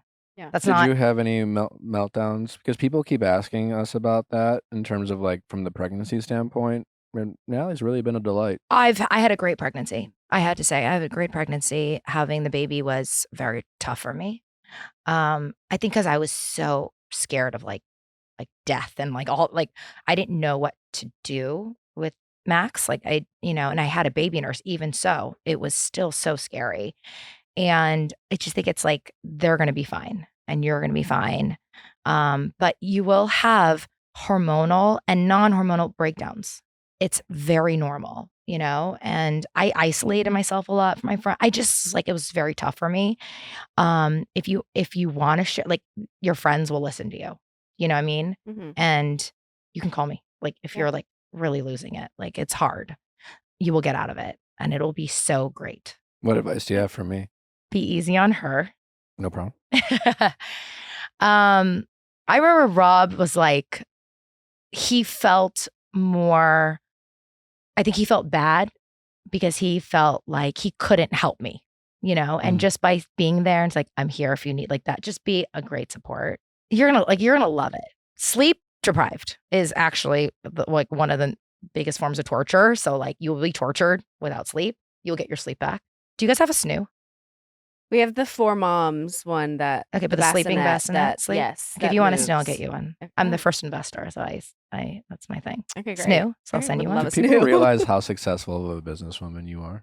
No, but that's okay. I don't care because I just live my, That's okay. I don't care. I don't care. I really don't. But that was a little snoo plug because I love them. Like I don't own it, but they're my best friends. Yeah. And I will get you a snoo. Okay, it will help you so much, I promise. Right. And I didn't have a snoo at the time because we were still in prototype with Zoe. But it's a good one. You can delete all that if you want. I don't care. No. I don't need any plugs. No, that's great. But, plug away. Nick tried to leave me the other night and I had a breakdown. What? When you tried to go to that event and I was like, you're leaving me and I just missed you and I don't want you to go. And you were like, why are you crying? And I was like, I don't know. I wasn't trying to leave her. She didn't want to go to an event. And I was like, well, I should still pop in. Yeah. Be easy on each other. Too. I did not pop in. Be easy on each other. Like, and there's gonna be moments you're gonna feel like abandoned, especially with a baby. Like if he has to go to work and stuff like that. I remember like Rob would leave and I was like, I'm all alone here. What do you scared. It gets better. And I say that not to scare you. I say that to manage your expectations. Right. Because people are like, oh, it's like heaven when it happens. Like and it is for some people. Like I see my friends who just lean in hard and they're like, this is the best. I can't take it. I love it so much. I'm like, whoa, that wasn't it for me. And if it is for you, thank God, then you can just erase everything I'm saying. Right. But for me, it was tough. And it like is so great now. Like my kids are so awesome. It's so fun. Like it's the best ever. And it gets amazing. Like it's really, really fun. Thank you. I'm excited. Yeah. That was, I do appreciate the truth, you know? Yeah. Because a lot of people are just like, oh, it's so amazing. Just like enjoy every moment. It's like, yeah, but it sets you up to feel like a failure. Right. And that's how I felt. Like I'm like, why am I not feeling great? Mm-hmm. Why am I not in heaven? Am I a bad parent? Am I not getting this? Like that was the problem. And I was like, no, it's like, that's what I'm saying. Forgive yourself. Right. Be easy because it's a challenge. It's brand new. It's unlike anything you'll experience. But at some point, whether it's day 1 or day 1,000, it'll get better and it'll get great. And it's awesome. Yay. Thanks. How many businesses are you involved in? Well, the Snoo was an awesome one. It was our friend Harvey Karp. He wrote Happiest Baby on the Block. That's like a really famous book. He was like the Oprah baby. And we're very good friends. And he's like, I'm thinking about doing this bassinet. And he like drew it on a cocktail napkin and he drew an oval. And he goes, that's the bassinet. And we're like, okay, we'll invest. We'll invest. We'll do it. And here we are today. But no, I own Real Cocoa with my brother and my best friend, Brian, who's the person who just had the baby. Oh, amazing. So we all went to Chaminade in the Valley High School together. And then we started the company about 13 years ago in Asia. And I know people are like, it's not that, when I say it's like we're a large company, but we also white label for big companies. So by volume, we're like the second largest organic coconut water company right now in the world. Very proud of that number. Over like 200 million bottles sold. Okay. Yeah, Sorry. Thank you. Thank you. And yeah, we're just really proud of it. Like we have 40 farms in Thailand and Vietnam.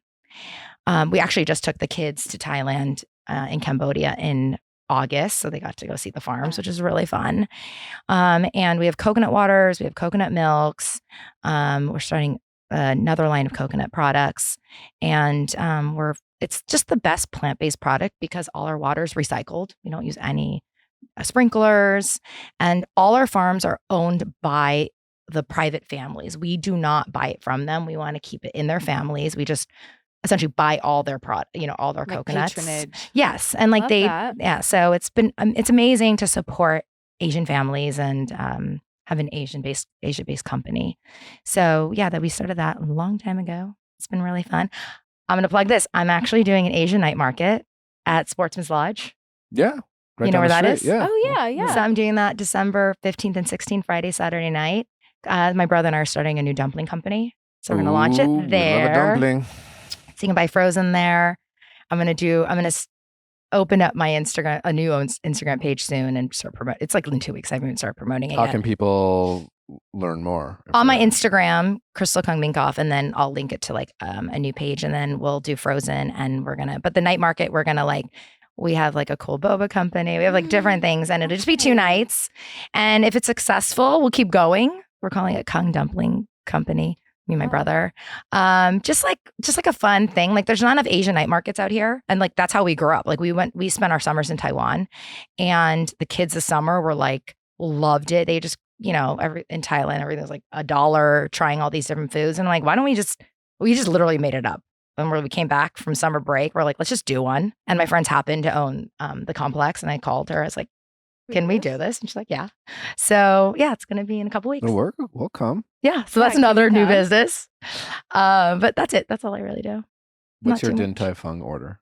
Okay. I have a big order, but I always do classic Shalom Ball, the pork. I love their spare ribs. It's like sweet and sticky. Oh, we need to try those. Oh yeah. And they do a great Taiwanese cucumber. I make that on my Instagram. It's such a like humble Taiwanese dish. So my mom is Taiwanese. So I loved Din Tai Fung. I grew up eating there. And then they had the original one in Arcadia, like a hole in the wall years ago, right? And that's where my grandparents moved to Monterey Park when they emigrated to the States. So like my whole life was really in San Gabriel Valley. But yeah, I would order that. I actually love their rice. I am a rice eater. They're like their fried rice. What about the rice cakes? Always. I love those. Natalie's like on the fence. She likes. Is it too chewy? It's like mochi. They're fine. I just like the spicy chicken wontons. That's better. Oh wait. Well, okay. So if you're picking, I'm picking those. The spicy. Yeah, people love Thank those. you. I'm like Nick likes them with shrimp. What? I don't like shrimp. the shrimp and pork ones. Wait, but why do you shrug at that? That's because weird. It's It is because weird. everyone loves them, and I just think they're fine. Oh, so you're just one of those kind of people. Yeah, he just likes I to be like different. them. No, Yeah. I like them. He's I just quirky. No, they're amazing. Yeah. I'm just The sauce is really good. I Yeah. just the wontons. I'm like, yeah. And we're gonna do a sauce line too for dumplings. So Yeah. I'll send you guys one like we're finished the packaging. Please. That's cute. Well- So Rob actually created the logo for me. He did an animated characters of me and my brother as kids. Stop. Yeah, That's it was really cute. That is Yeah. so fun. Yeah. This is the first time I'm even talking about it. It's like in 2 weeks. I don't even, Okay, well, in 2 weeks, Open lunch. everyone circle back. Go to come to Sports Studio Room. City. Yeah. Come to, Yes. and it's a lovely place if you haven't been. it's like perfect. It's like the best. Perfect. We're gonna do Friday No, it really and is Saturday, like perfect for something 5 like that. to 10 p.m. So it's like very family friendly, and Bring your kids. we'll have a bar there too. And like, yeah, Yay. We'll- Okay, we're we'll, coming. We'll come and support. We invited Yeah. ourselves. I love it. Okay, there's no more businesses that I'm gonna talk about. All right, Crystal. It's been an absolute pleasure. Thank you for having me. Thank you for coming. I know you plugged some of your stuff, but please let our audience know where they can find you, follow you, all that fun stuff. So I'm at Crystal Kong Minkoff on all platforms. I will have a YouTube very soon. I'm just lazy, and then Okay. they'll make like a cooking channel thing. Okay, channel. Fun. Okay. You're unstoppable. Cooking with Crystal. Yeah, I was like, when my kids are growing up, I'm getting busier and busier. So you'll I need see. more hobbies. Yeah. I love it. All right. Well, thanks for listening, guys. Don't forget to send in those questions at AskNick@theviallfiles.com for all things texting, office hours, sweating the wedding, mediation, Ask Nick, all of the above. Again, thank you to Crystal for joining us. It was a wonderful chat. We will see you back on Monday for another episode of Ask Nick. And don't forget to check out all our other episodes like Reality Recap, Ask Nick, that we dropped this week. If you're tuning in for the first time to hear Crystal, welcome. Stick around. There's a lot more stuff out there. Bye.